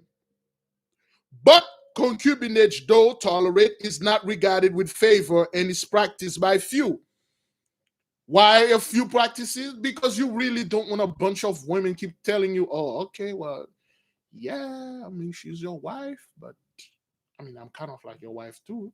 I mean, I'm not the queen, but you seems to spend a hell of a lot more time with her than me. Well, and stuff like that. And, just because your wife is getting old, I am young and stuff. Where were you? Where is this? Men really don't want to deal with the yapping, man. One wife is enough for me and a bunch of kids and plus, but a lot of, 10 p.m., 10 p.m. All right, all right, all right. Oh boy, it's 10 p.m. Let me see. I'm not even halfway in. Oh, good. All right, we'll just jump really far. Okay, it's 10 p.m., brothers. Today is Saturday, brothers and sisters, Jews and Gentiles alike. It is 10 p.m. As of that Saturday, which one of you are taking the $5 challenge? You're supposed to put $35 in. Today is the 17th, which means you're supposed to put $35 in your, wait a minute. Yeah, concubine, brethren, understand this. When you are concubine to the king, that was a great thing. You know how Hagar was? She was the concubine of the great King Abraham. But, it's not something, was happy for everyone. So this is the money, brethren, sister. I already put my $35. I already put my $35 in there. For those of you, this is a reminder. If you are, look, you can put, let's see. As of today, 140, that is good. You can put more, brothers. You can put more. We have to get this thing going for 52 weeks. This is our 7th week. Okay? All right. We have some letters we're going to read. If we have 300 people doing this, brothers and sisters, we should have over $2 million. We should have over $2 million in saving. You can put more than $35. All right. Just give me a second, brothers. I will be back. Give me a 2 and 3 minutes.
We are back, brothers. We have some letters from the sisters and brethren.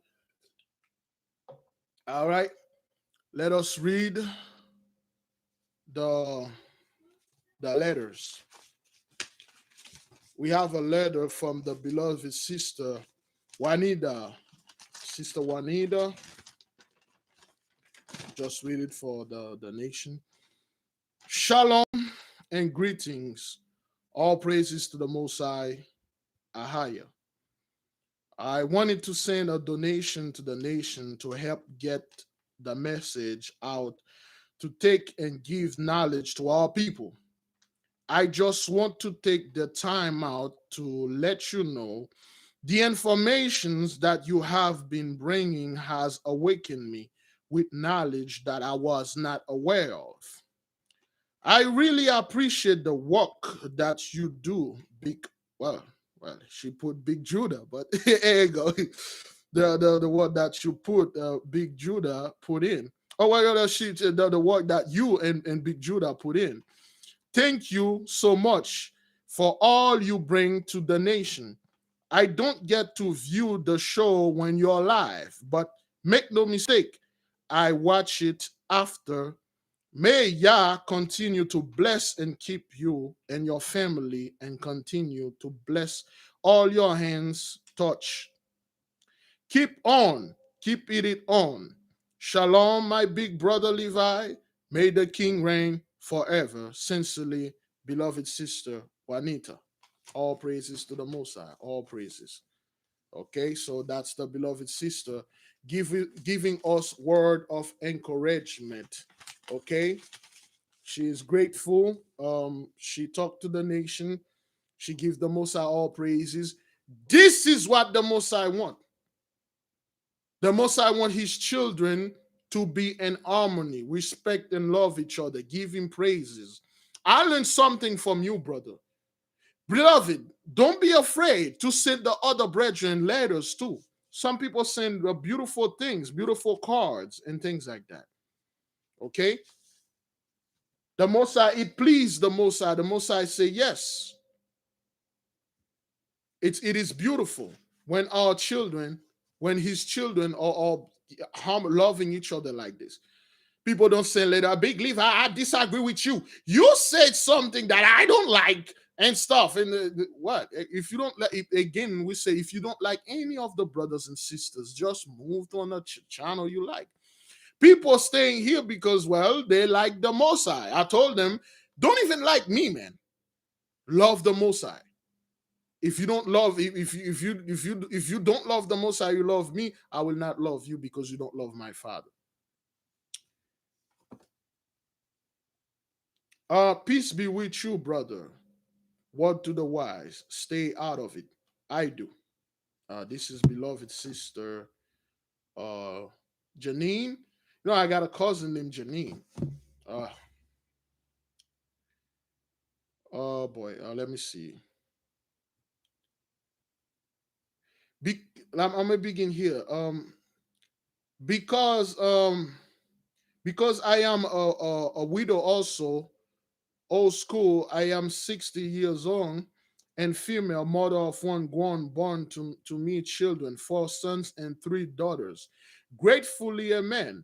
They all claim the Most High, but one, I think, who has not been baptized, I am praying for him. That was the one. Well, you know, you already have lifting him and pray, lifting him up in prayer, and he's getting better. He has gotten a job and he's praying to the Most High with me on the telephone. For himself, he also prays alone. But I am filled with the Holy Spirit and I have more clarity of mind. I am a Melchizedek, I'm a member of the Melchizedek priesthood.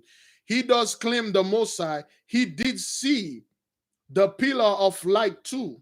I am grateful to have been chosen from the foundation of the world.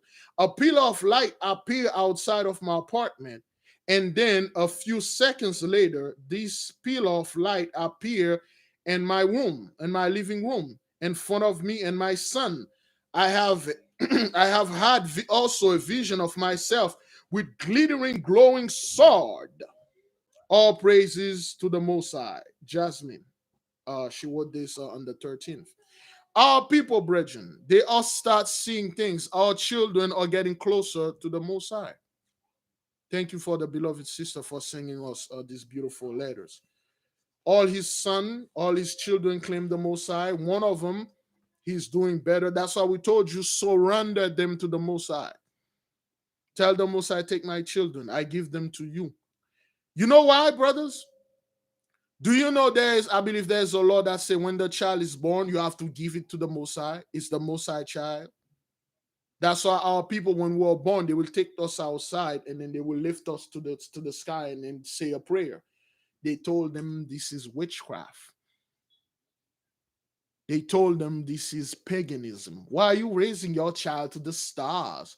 Why are you doing this? Our people don't do this. They try to raise the child on their own.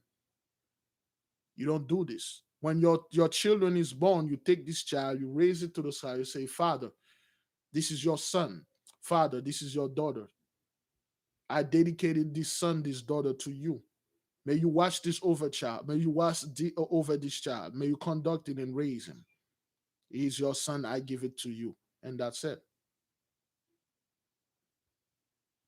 And that's it, man. You don't go around and try to raise a kid on your own. It doesn't work like that. When this child is born, this is a child of the Most High. Let the Most High do the parenting. And then this kid should be raising normally. When my daughter was born in the hospital, I was crying. And I took her and I told the Most High, this is your daughter.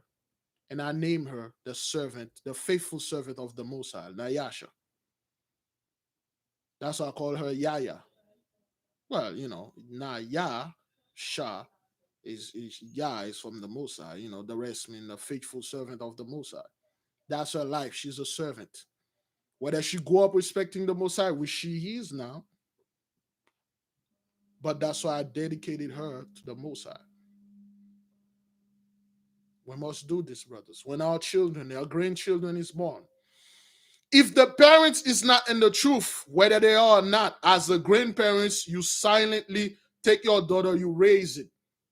In your heart, you tell the Most High, this is my grandson, my granddaughter. I offer it to you.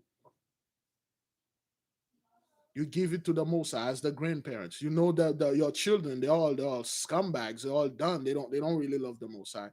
But you save, you spare the little one. On the behalf of the covenant, you tell the Most High, this is one. Take him to the kingdom. He's innocent.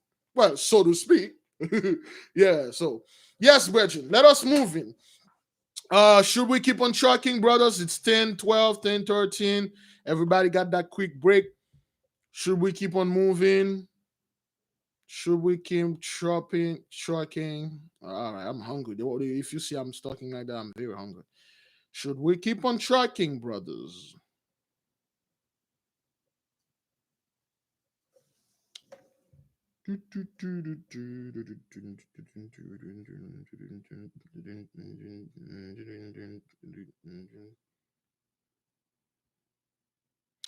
All right, the people are speaking. Did I say that wrong? The people has been the people has spoken, speaking. We have spoken. I guess that's what it is. All right, let us keep moving, brothers. Page 143, the last verse. The Egyptian ladies employ much of their time with the needle, and either with their own hands by the agency of their maidens. They embroider, weave, spin, and do needlework. The last and the most skillful and beautiful manner. They embroider chairs with threaded of gold and of silver, adorn sofa with embroidery, and ornament covering for the couches with needlework of diverse color and artful boy, executed as to appear on both sides of equal beauty and finish. At the banquet or socials, and finish. Let's stop here.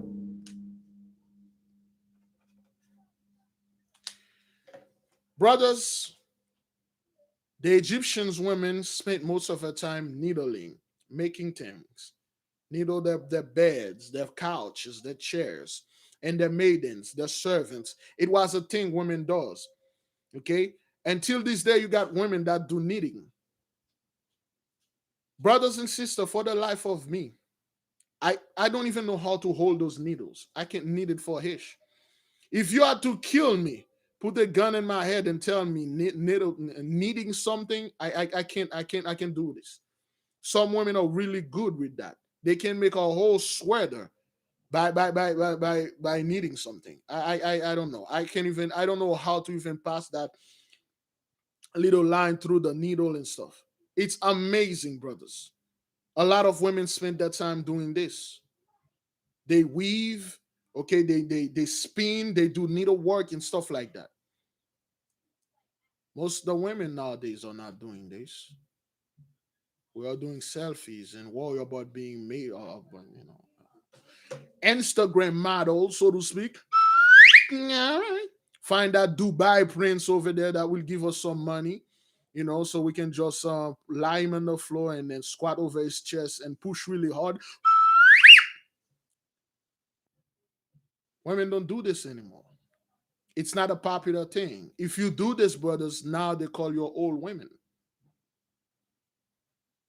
Most of our young women are on the internet posting pictures. That's like the easiest thing. Any scumbag can take a picture out there. Any scumbag with a phone can take a picture. Not any women with two needle can knit it something. Can actually make a sweater, a shirt, a hat. They can't do that. Like I said, any jackass out there with a phone can take a picture and post it on the internet and call themselves a supermodel. At the banquets or social festival, which are very frequent, those people party all the time.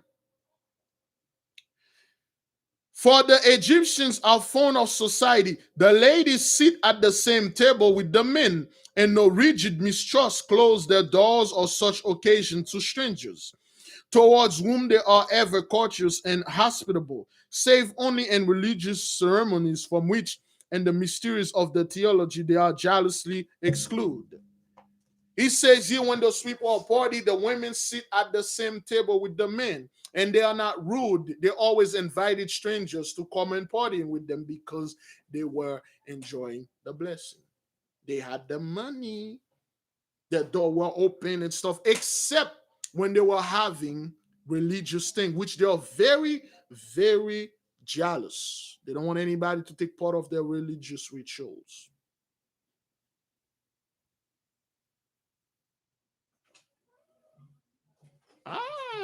It's a okay. Turkey. All right. Cousin made it. Your cousin made it. Yeah. Oh, baby. Baby, she's no. She's not here, baby. Well, last time she gave me the good Lord. But baby, it's salad. How bad can a salad be? All right, well, I'll be the judge of that. So, all right. Thank you, sweetie. You're welcome. All right. Is that cat getting here? No, I'm kicking the wheel. Oh, okay, good. All right. Yeah, and always after my break. Always after my break, give me some salad. I don't want to be rude, brothers, and I'm not saying anything about her cousin, but last time, we bought some food from her. And like I said, Big Levi don't back up from food challenge. I don't do this. I do not back up from food. But that last time we have that food, brothers, it wasn't. I will not say it wasn't good, but good Lord.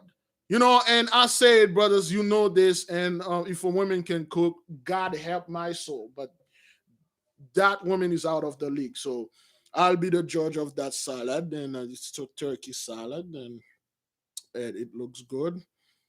And now I can even focus on this job. But anyway, let us let's do this and stuff like that. So those people like to party back then. So I have already spoken of the services of women in the temples. These do not marry. Although females make offerings to Isis, they cannot be invested with any sacerdotal offices, and priests must preside at the oblation. They are rarely seen. They are rarely seen reading their leisure, being occupied chiefly and talking together in social companies. They vie with each other in the display of silver jewelries and jewelry set in gold, and texture in the raiment, the neatness and elegance of the form and their sandals. Oh boy, and their arraignment of beauty and their painted hair. They say the women that serve in the temple, those women, they do not get married. Okay, those women dedicated their life to serve in the temple. They don't get married. Brothers, that doesn't mean they don't enjoy themselves in that way. Or women don't get married. That means they married to their work, but they go out there, those people party. They go out there, they party. That doesn't mean they are so pious, they're so pure. No, they don't get married because they love the Most High the most, but they love doing the work of their gods the most, but they got men out there. They go to party. And for those of you who watch the previous video, brothers, those nuns are notorious. Oh, the nuns are notorious, brothers. Don't be believing, I'm so all nun and stuff and things like that. I gave you the wrong one because this one got onions. I told you put onions in yours. Okay, well, which one that has the onions? This? No, this one. Oh, which that's yours, right? Yeah, Yeah. This one mine. Okay. But let me take the salad dressing out. Okay, all right. Wait, it's mine? Just leave it. Hey, but you might not like the Italian dressing. Oh, okay. Well, I don't know. I know you like the ranch dressing. All right, well, that's good. Well, that doesn't mean, brothers, the nuns are notorious, brothers. This is gonna take me a hell of a lot more time, but a little quick history. Have you ever passed in front of uh have you ever passed in front of a fire station, brothers? Have you ever passed in a fire station and you see there's a sign that says safe place? Have you ever passed to a place you see a sign, any place that says safe place? That means you can drop babies there. During the medieval time and all the time, you hear stories of people finding babies in front of doorsteps, in front of churches, in front of fire station and stuff.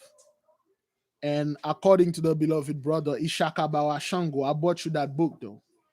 A lot of those baby were nuns babies. They were nuns babies. You see, when you as a woman and stuff, and we keep telling our people the biggest fornication you can commit is a spiritual fornication. They put a lot of stuff in the Bible that talk about of spiritual fornication, and they said it's fleshly fornication. And then those nuns wear big dresses. You can see anything. They're walking around being pregnant. They've been dropping their babies. They've been killing them. They've been giving birth in secrets. That's why we tell the Most High made it very clear. He gave our men, our priests, he gave them wives. Some of them have multiple wives. But our people, we've been damaged. The Most High gonna fix everything. We've been damaged by those people. We thought like as a priest, we're supposed to be holy. And if we touch a woman, that's fornication. Those women say the same thing. If a woman touch a man, that's fornication. You not gonna go into heaven. Oh, you touch a man. Oh, you touch a woman. You're supposed to be pure. That's not what that mean. Those nuns are notorious, man. They do things that are being because it's human nature. You cannot suppress human nature. You cannot say, as long as I live, I'm going to dedicate my life to serve Jesus Christ. And as a woman, you will want a bunch of men. Hell, you want a bunch of other women. There are certain needs that are natural. They need to be satisfied, whether you want it or not.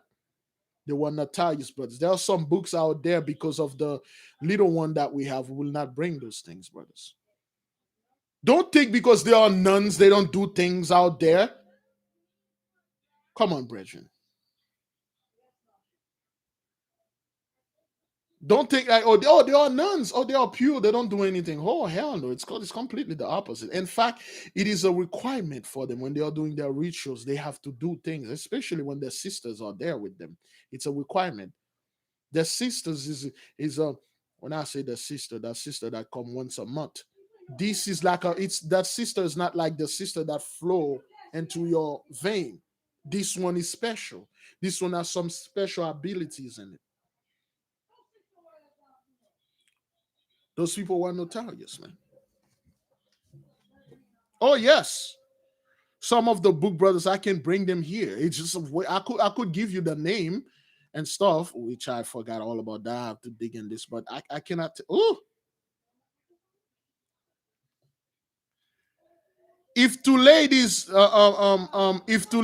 meet at a banquet or festival, it is considered an amiable courtesy for exchange flowers from the bouquet that Egyptian ladies always carry in their hand when in full costume. Those people give flower for anything. It is customary when a woman met another woman at a festival or at a party, they exchange flowers. They give each other flowers. We don't do that now. Now, quote unquote, Hollywood romanticize flowers. Now, if you see a woman give another woman flower, you will think all kind of wrong thing. That's not what that is. It was a custom thing. Women was the one walking around and give people flowers. They will give men flowers. It's a sign of welcome. It's a sign of, hey, there you go. Hey, there it is. Welcome to this party. Welcome. Oh, you got lily, I got dandelions. That's what it was. Now, because of Hollywood and the garbage they've been written in book, if you go to a party, a woman give you some flowers, people will think all kind of things. They are passionately devoted to dancing, all right?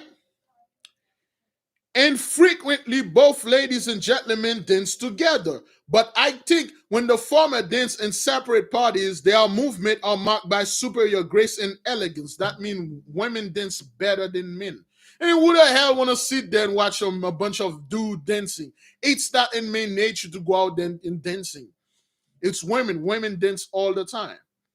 Again, we say this: mapuka, twerking at Philip Prince Duke Philip a funeral. We got a bunch of women coming over there and start twerking for the dead Philip. You got other dance, Miriam, sister Miriam, Moses' sister, grand sister, big sister, elder sister, the second born of Abiram and stuff. They dance. It's a women thing. Women like to dance when they hear music. Men are more like men of war. They'll dance and they will shake their head, but men dance and the sounds of war when in battle. That's the custom. That's what they used to do back then. Their dances consist usually of a succession of figures more or less involved. Yet, I have seen two daughters of the captain of the guard at a private entertainment given by the queen perform a dance to a slow air played upon the flute and lyre. You know what that means?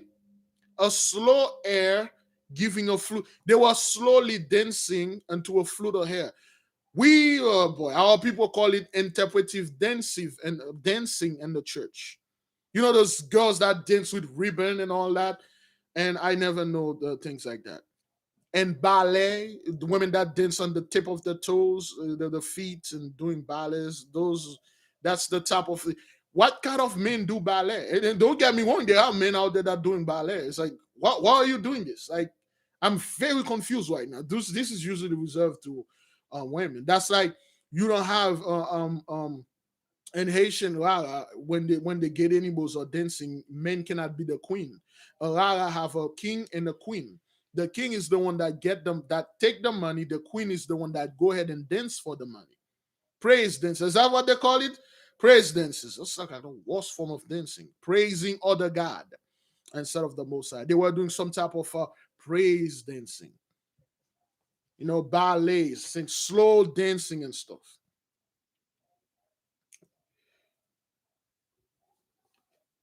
Uh, Grace and posture, elegance of attitude, and ease of movement are the chief objects in dancing, ballet, and stuff like that. Slow dance, women dance, and stuff like that. It is not, however, customary for the nobles of their families to indulge in this amusement in public, where usually the dancing is performed by those who gain a livelihood by attending festive meetings. That means The nobles, the rich folks don't dance in public and all festival. They dance in private event and things like that. Ballet, something, stuff. But when they're on the street, they don't dance like that. But all the other women, they dance in the street all the way. They say this. They say the women of the lower classes, they'll dance anywhere. It's no difference from back then and now.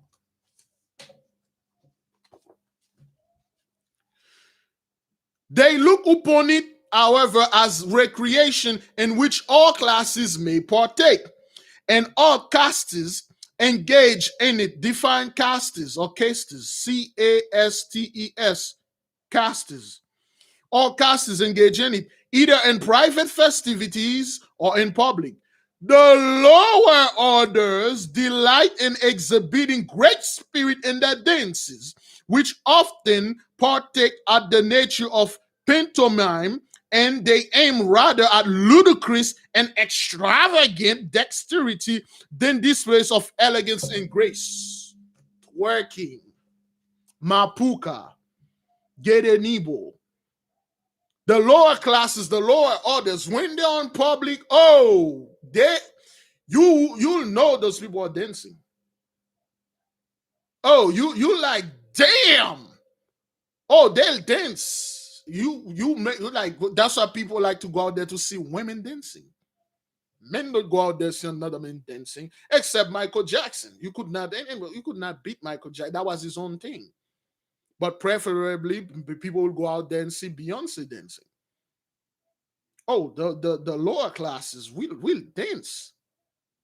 Nothing new under the sun, brothers. When they said, like, listen, they said the lower orders, this is page 144, the lower orders delight in exhibiting great spirit in their dances. That means they dance widely, they dance freely, free form dancing, break dancing, and stuff like that.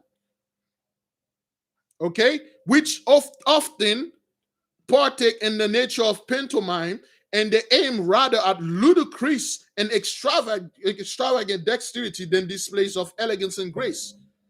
Oh, pole dancers, all that. Oh, women, they used to dance all over. At evening, under the trees of an avenue, at noon, in the shade of a temple, by public fountains, and before the doors of their dwelling, I often see the men and women amusing themselves, so to speak, zaza, dancing to the sounds of music, which is indispensable. At the houses of the higher classes, they dance to the harp, pipe, guitar, lyre, and tambourine. But in the streets and other places, the people perform their part to the music of the shrill double pipe, the kotatala, or wooden clappers held in the fingers, and even the sound of the drum. Indeed, I have seen a man dancing a solo on the deck of a galley of an anchor in the river to the sound of the clapping of hand and his companion. Said those people were dancing, or they were partying, man. They had the blessing, the money. People are dancing and partying. You even see some scumbag on a boat dancing while a bunch of people are clapping. Some fool is dancing. People were dancing back then. Certain wanton dance consisting of voluptuous and passionate movement by Arabian and Theban girls whose possession. Let me read this again. Certain wanton dances consisting of voluptuous and passionate movements by Arabian and Theban girls whose profession it was, from the impure tendency of their songs and gestures, have been very properly forbidden by the queen and her dominions. All praises to the Most High.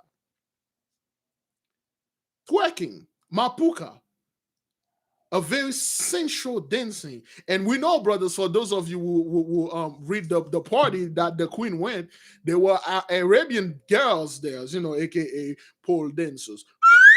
Those Theban girls, they were talking about the African girls. That's their profession. Oh, they go out there in the gesture. Their impure words, they say big words, and they will dance even bigger. Oh, those things, and then men will go there and then watching like, damn, brethren. And that thing used to be in public. It was something, but the queen As an elegant woman, she forbidden that. Say, you don't do these things, and for that's some things you do private in your bedroom. I forbidden that. But that doesn't mean it is enforced. Strip club back then did have walls, but it was like right in the middle of everybody. Everybody will tend there, but except instead of throwing dollars, men will throw rocks and then barely gold, like wooden money and stuff like that. Yeah, the queen forbid that because it was wild. That those Thebans girls, those Arabian girls were wild. There are certain religious processions in which women take part. They attend the funeral of the deceased relative, and hired women appears at mourners. This blew my mind. I was like, what the hell is this? What?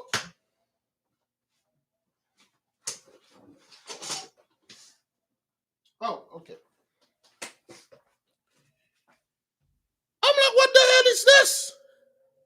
Women, they did something. You know what happened here? You know what they say here? They say certain women, brothers, they hired them to be mourners. Did I say this right? A mourner. When you go to a funeral, you remember when boy, I said this. I showed this in the video. Remember in that video that I showed a bunch of women. Well, I didn't show the video. They were twerking in a coffin, and then you got those women you hire to be mourners. Let's say a member of your family died. For the lack of a better word, that person was a scumbag. Nobody show up to the funeral. So you hire people to come over there and start crying and yelling for them. Mourners, you will pay them. And they will go over their bare breasts and then they will beat their breasts and cry so loud. And then people will know somebody mourn for them, because in the next chapter, if you don't have people mourn for you, the gods will not let you in, according to the Egyptians. They will hire mourners. They had real mourners. They have fake, the one you just paid. This is way too fantastic. You will pay those people to go out there, beat their bare breasts and cry for you, because nobody want to mourn you. You were a scumbag. And then some of the people they died lonely, so they have to hire mourners. So that was a duty of women. Women do this. Women were the chief of mourning, because they are so dramatic. Okay, it's just like you hire like 200-300 women walking behind a hearse and then bare breasts, beating up their breasts, and then yelling, "Oh my God, I know him. He was a great man. He was everybody. I know him. He was a great man." And then come to find out that person that died was a woman. And then they gave those mourners the wrong thing when they uncovered the coffin. Oh crap, that was a woman. You guys are fake mourners, man. Get the hell out of here. But you have to pay them to do these type of things. Yeah, ridiculous thing, man. It's like, wow, here we go. That was women jobs back then. And they make a hell of a lot of money. Oh, those brothers and sisters, those fake mourners make a lot of money. We'll show you in the next chapter. There should be brothers. I'm not gonna even go. I'm gonna spoil everything. Those women make a lot of money. Those fake mourners that you hire crying, say, "Oh my God, I know him. He was gonna be my husband, but he drank himself to death." And then they will beat their bare breasts and crying and stuff. Oh, those people. Anyway. And hired women appears as mourners. I have devoted my dear mother so much in this letter to a description of the ladies of Egypt, in compliance with your express wish, and I will appropriate the residue of my papyrus, if the ink fail not, to an account of their homes, and you may see how they live, since from their private life great insight is obtained into their manners and custom, the household arrangements, the style of dwelling, and the amusement and occupation of people explain their habits. So now he's done talking about the women. So now he's going to explain to the mother how their houses, how the women take care of the houses and all that stuff.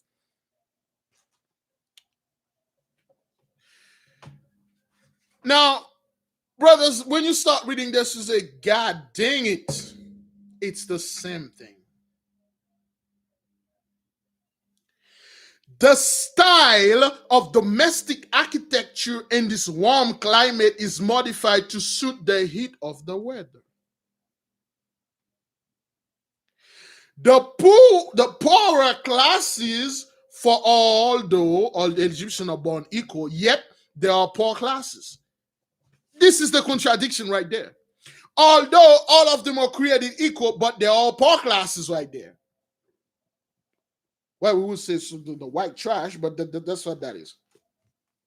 As well as castes live in great part of their time outdoors. Back then, people lived their time outdoors, the great time outdoors. Seeking rather the shade of trees than warmth of habitation. And now that I have alluded to castes, I will explain briefly the degrees of society in Egypt. Though through a marked line, a distinction is maintained between the different ranks of society, they appear to be divided into classes. Okay, those are the classes of Egypt.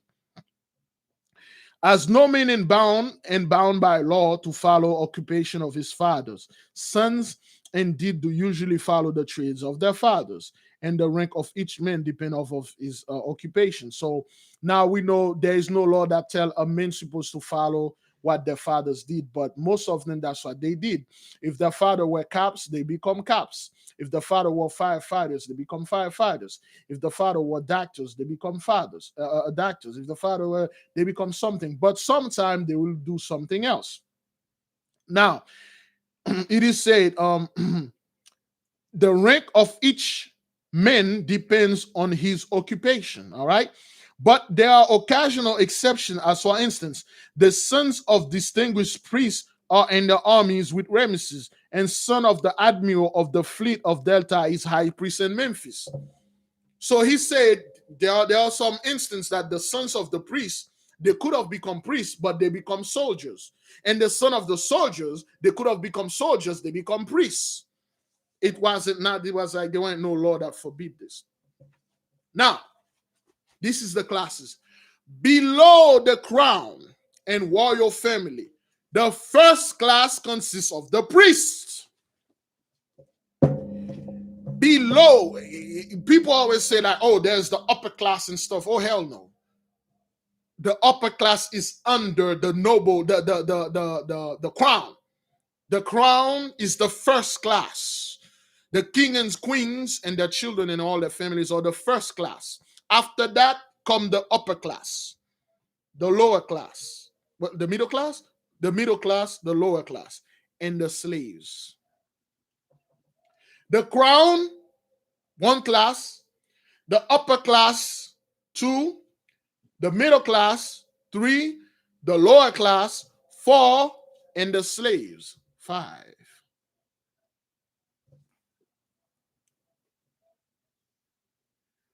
Below the crown and royal family, the first class consists of the priests. The priests were the upper class.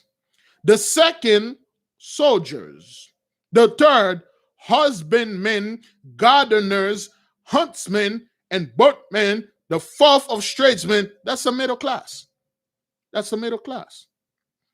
The middle class, the middle class, the working class, were the husbandsmen, the farmers, the gardeners, the guys that go to hunt, the huntsmen and boatmen. The fourth of tradesmen, the shopkeepers, artificers in stone and metals, carpenters, boat builders, stone masons, and public waiters. The fifth, the shepherd, that's the lower class. Okay, the lower class were the shepherds, poulterers, fowlers, fishermen, laborers, and the common people at large. Those were the lower class, the people that take care of animals. Many of these, says the record from which I have obtained my information, are again subdivided, as with chief shepherds into ox herds, goat herds, and swine herds, which last is the lowest grade of the whole community. Since no one on the others will marry their daughters, or establish any family connection with them, for so degrading is the occupation of tending swine held by the Egyptians, that they are looked upon as impure and are even forbidden to enter a temple without previously undergoing purification. So the lowest class, the lowest of the lowest Egyptians, are the people that keep the swine. That is why swine, pigs, were forced upon the Hebrews to eat it. That's why the swine they didn't want, the Hebrews will eat them. That is why Moses had to put a law and say, stop eating this beast. Because our diet was horrible. We'll eat anything. We weren't slavery, for God now, crying out loud. The lowest of the lowest Egyptian, they were swine keepers. Thus, you perceive, my mother, that Egypt practically acknowledged many degrees of rank, although she boasts that every son of Miss is born equal. Hypocrites. Hypocrites. Oh, we all born equal here, America and stuff, everybody. There are classes. There are classes. You got the crown, the upper class, the middle class, the lower class, and you got the slave, which they not even mention. Hypocrites. And he say, although Egypt boasts, although America, she boasts about everyone is created equal. When you get there are classes. If you are a swine keeper, you cannot even enter the temple without being purified.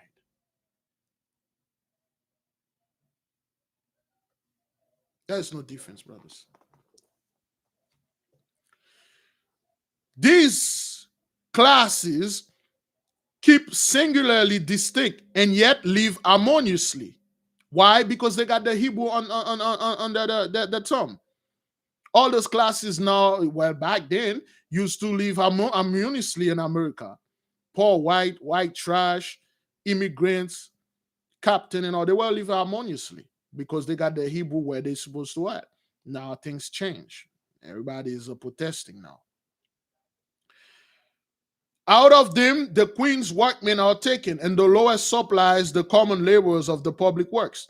Thousands of whom, clad only on apron and short trousers, of course woven grass, are the found work of all Egypt, and even mingle with the Hebrews in some part of their task. And the Hebrews, so some of those lower class, some of those lower Egyptians that do lower work, the swine keepers, they sometimes mix with the Hebrews because they are lowers. That's why so we got poor people. Some of them live in the hood, and some of them walk with us. Some of them even dwell with us because they kind of like reject in their own society. They find strength, and our people they felt some type of connection. And the Hebrews, and he said, "Mom, you wanna know about the Hebrews?" And the Hebrews, you may ask, I perceive by your letter that you're interested in the fate and history of this captive nation. What rank do they hold among all the castes? What rank do the Hebrews hold upon all those classes? They remain a distinct and separate people, neither regarded as class or caste. They pursue but one occupation, brick making, with its kindred work of digging the loam, gathering the straw, kneading the clay, and carrying the bricks, nor the place where the masons need them. They neither associate nor intermarry with any of the Egyptian classes. They are the crown slaves. Born in bondage below the lowest freeborn Egyptian in the land of Mizraim, even the swineherd belongs to a class, and it is equal by birth, at least with the Pharaoh who rules. But the Hebrew is born servant, a stranger, despised and oppressed. Yet among them have I seen men worthy to be king and mighty of aspect and nobleness of bearing entitlement, men of that position. That's what our people were going back then. He said, Mom, I see you are very interesting in the Hebrews. You were asking me, are they part of any classes? They are not. Thank you. They are three-fifth of a man. They are in a separate way. They call that the hood, the ghetto. They mingle with each other. They married each other. They have no help.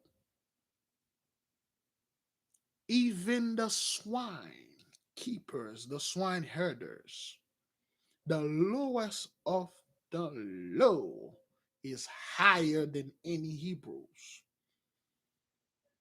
They are below the bottom feeders. But mother, because you saw those people are so low, when you look upon them, you see the faces of king. You see the faces of nobility. When you look upon those people, you say those people were supposed to be king and queens. Those people were supposed to be ruling this place. No difference now, man. A lot of Negroes, oh, I'm part of the upper class because I'm a basketball player. I got money. I'm a rapper and so. No, you're not. You're not part of any classes. The crown, the priests, the soldiers, the worksmen, the lowest of the low, and then you. Ain't no difference here, man. Now, beloved brothers, because we already go to everything, so they give a description of the houses. Okay, 149. Yeah. So we stop at page 147, 148, and 49, and 150. They are all about the houses. And it's just way too complicated to go into this. So we stop there. And most likely we'll take letter 18, letter 13 tomorrow. All praises to the Most High. Now you understand our people mingling in all of that. Our people were the lowest of the low, below the level. They were below the horse, the swine keepers. That means our people were below pig's dung. Not even the pig's dung, the pig's fecal matter. All praises to the Most High, man. Our people survived in Egypt for 430 years. They were not enslaved, they were living there for 430 years. According to this book, this is the last of the this is the last time of the captivity in Egypt. About 70 years after King Pharaoh Amunophis, the guy that did the worst. When her daughter took over, she cut off most of the bad stuff. Brothers, you understand? Back then, the women had specific duties. They do specific stuff because they were happy. Everybody were going around give people flowers, dancing. There are certain dances that were forbidden by the queen because they were too vulgar. And I want one of you, any of you, to go watch Mapuka, Mapuka dance, and you'll know what's going on. Well, I assume all of you know about pole dancers, so it's not something that just come out now, brothers. All those things that you're seeing now, they were happening back then. They have laws that forbidden a lot of things, but they were never enforced. Although Egypt boasts about all of them created equal, but they have classes. Yeah. Mapuka dance. I used to watch Mapuka dance when I hit puberty. Zaza. When I was a young boy of 12 years old, I found out about Mapuka and I did a great deal of study on them. I found out where it was and where it originated and how to perform it and all those things. Good Lord. Brothers, sisters, make no mistake.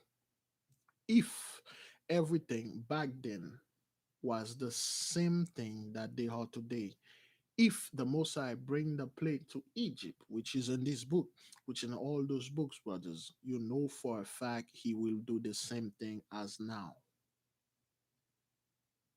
He will do it, brothers. Make no mistake. Father is bringing the plague, and you see how things is going on. You see that job is not working. They stopped Johnson and Johnson. They suspended some of the stuff. You saw Pat Robinson, I almost say Pat Tillman. Pat Robinson went on TV, on national TV, brothers. He brought the police down. We got somebody called from somewhere. I think it's WhatsApp. And this is what I despise. Let me see who that is. Whoop. Hello? Shalom, brother Levi. Oh, shalom, beloved brother. What you got for the nation? First of all, I want to give all praises and glory and credit to the Most High. Yes, sir. Last night, the video that you did Mm-hmm. really, really, really, really touched my heart in so many ways. The Holy Spirit, Mama Ruach, is really something else. Okay. And I can't keep this from you. I need to, talk about this and share this with the nation. It's about a vision I had.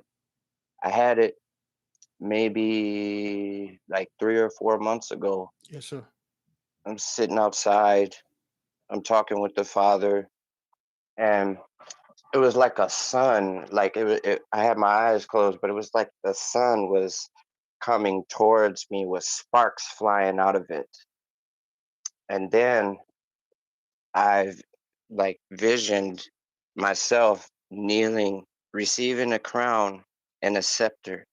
Can you please help me understand this better? Because I've been thinking about it and thinking about it and thinking about it and thinking about it. And then there's been other things that have popped up prior to that Mm-hmm. that go along with that. It's just something that keeps coming back to me. Okay. All right. So let me get this straight. You had a live experience, not a dream, right? Right. And then during this live experience, you saw a sun came out and it was sparkling and some type of and a being came in and put a crown upon your head, right? Yes. Hmm. Your vision is pretty easy to interpret, but it's go deeper than that. I don't know. That's what I was Yeah, thinking. it's not a coincidence what you have in. No, the Mossad, he said that mean when he did this to you, he bringing you some. Most likely, you are from some type of royalty because we got the Judites, the tribe of Judah. They were supposed to be the king. The tribe of Levi, the priests. The tribe of Dan or God. I think the tribe of God, the warrior class, the guys that go around kicking ass and taking name. And you got the tribe of Naphtali. I think they were the speedsters. Those guys, they were messengers and speeds. They can run very fast. So to see this, one thing I can because this is not a dream. This is like a vision, which is make it more realistic. That means the Mosai most likely had something like somewhere higher. He gave you a crown, the sun, which is an angel, Oriel, came in and give you a crown. So that's mean like the Mosai give you some type of nobility backed. I'm not quite sure if it will happen in the future because brothers, we are going to rule. Make no mistake, brothers. We are going to rule. So there will be multiple nations. There will be multiple places that we will have one king. Just like we said, the Mosai is the King of Kings. I am the king of my Yes. house. Okay, I am the king. The wife Yes. is the queen and stuff. But other people will want people to rule over them as like teachers and as king, like they did. Enoch ruled the entire world. Melchizedek did also. Abraham did also. So to see this being happening to you, not in a dream, in a vision, just like the other brother that saw pretty much the same thing, but he saw a bunch of dudes riding with swords in their hand, and then he actually saw the coming what it was while he was praying. Those are not dream, those are vision. So this is like a restoration of the 1,000 years. This is like some type of huge blessing. This is not little, this is a huge blessing.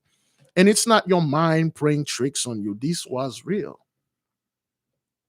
All praises and glory and credit to the Most High. All He has praises, given me man. confirmation. Yes, it's something that's very big. I think that's what's gonna happen to you. It's gonna be separate because you didn't see it on the dream. It's something big that's coming. It's gonna be good for you. Some type of huge crown. Because we have one brother here. He find out his family was the actual bloodline king and queens of England before they got swagger jack, and they weren't white people, and we know that. And he find that out to blood. He tracked them down, and he was very humble. And he just said he will wait on the Mosai until the Mosai put him back wherever he's going to put him back. Okay, remember, brothers. That's exactly my mindset about it. Yes, just so we're going to wait. Remember, when there always be a great king, but at every provinces there's like a little king over there ruling over those people, but they take order from the big king. That's why when you're watching, when you're reading the book of Joshua, when they were going to war, a lot of kings were getting with other kings and bring forces. So that means there are many cities they usually have their own king. Hopefully, the Most High put you on top of a country as a king ruling. I don't know. That's what I would want, but we don't know. But from what it is, from what I'm seeing, from what you just said, it's a big blessing that is coming. That is what that's what I'm All that's what I'm praises and thanks and glory be to the Most High. May the King reign forever. Shalom, brother. Hallelujah. Let's rise, Israel. Let's do it. Let's do this. I'm Shalom. ready. All right. May the king reign forever, brothers. I was surprised WhatsApp worked. Usually this thing doesn't work at all. So brothers, those things are not jokes. Those things are very serious, brothers. They are very serious. When things like that happen, brothers, they are very serious. We don't know, brothers. We don't know yet. All we can do is pray for the spirit of humility, the angels that can teach us humbleness and meekness so we can be prepared and receive this type of glory. Brothers, everything you see that is manifested in the spiritual realm will give birth here in the physical realm. It will happen, brothers. When, I do not know, but in order for it to happen, brothers, you cannot have two kings rule the first kingdom. The kings that are now, they got to fall. So the kings that is at the bottom will come back on top. The holy switch. The first will be last, and the last will be first. It has to happen first. That's why we must give glory and keep on praying. You know? A lot of things being happening, brothers. That is why I kind of like slow down in some of the videos. I let the people breathe so the people can have a little time and spend with Father and pray unto him and spend some time with him. Yeah, that is good, brothers. That is good. Now, brothers and sisters, we are going to go in letter 13 tomorrow. I'm hoping everybody had a great time studying with us. May you be at peace, and I hope you learned something today. I hope something, something move into you. And we will try to do call in every Thursday, Friday, and 3 days, and then we'll study until we're done with this book. And then we will go back to our regular schedule. But who am I? Something magnificent probably will happen tomorrow. We don't know. When something magnificent happen, we'll stop, get together and praise the Most High, give him all glory for what he did. In the meantime, brothers and sisters, by the power the Most High vested in me, and he can take it anytime he feel like. I'm leaving all of you in peace. Be at peace, brothers and sisters. There'll be no Jacob's trouble. Nobody here ever call and say, Big Levi, I saw this, I saw that, our people this, that. They see it, but they were calm. That means it's going to happen to the goddamn two-third. Jews and Gentiles alike, be at peace. Please stop watching the news, stop being on the internet, take a little time for yourself, just get some break, just be cool. Yeah, I'm about to leave you guys and I have some testing to run with that salad. And then I'll let you guys know in the next video. Was it good? Was it not? But be at peace, brethren, okay? Shalom. Let me play a little music for the people. And then we will we'll leave. Shalom. Be at peace.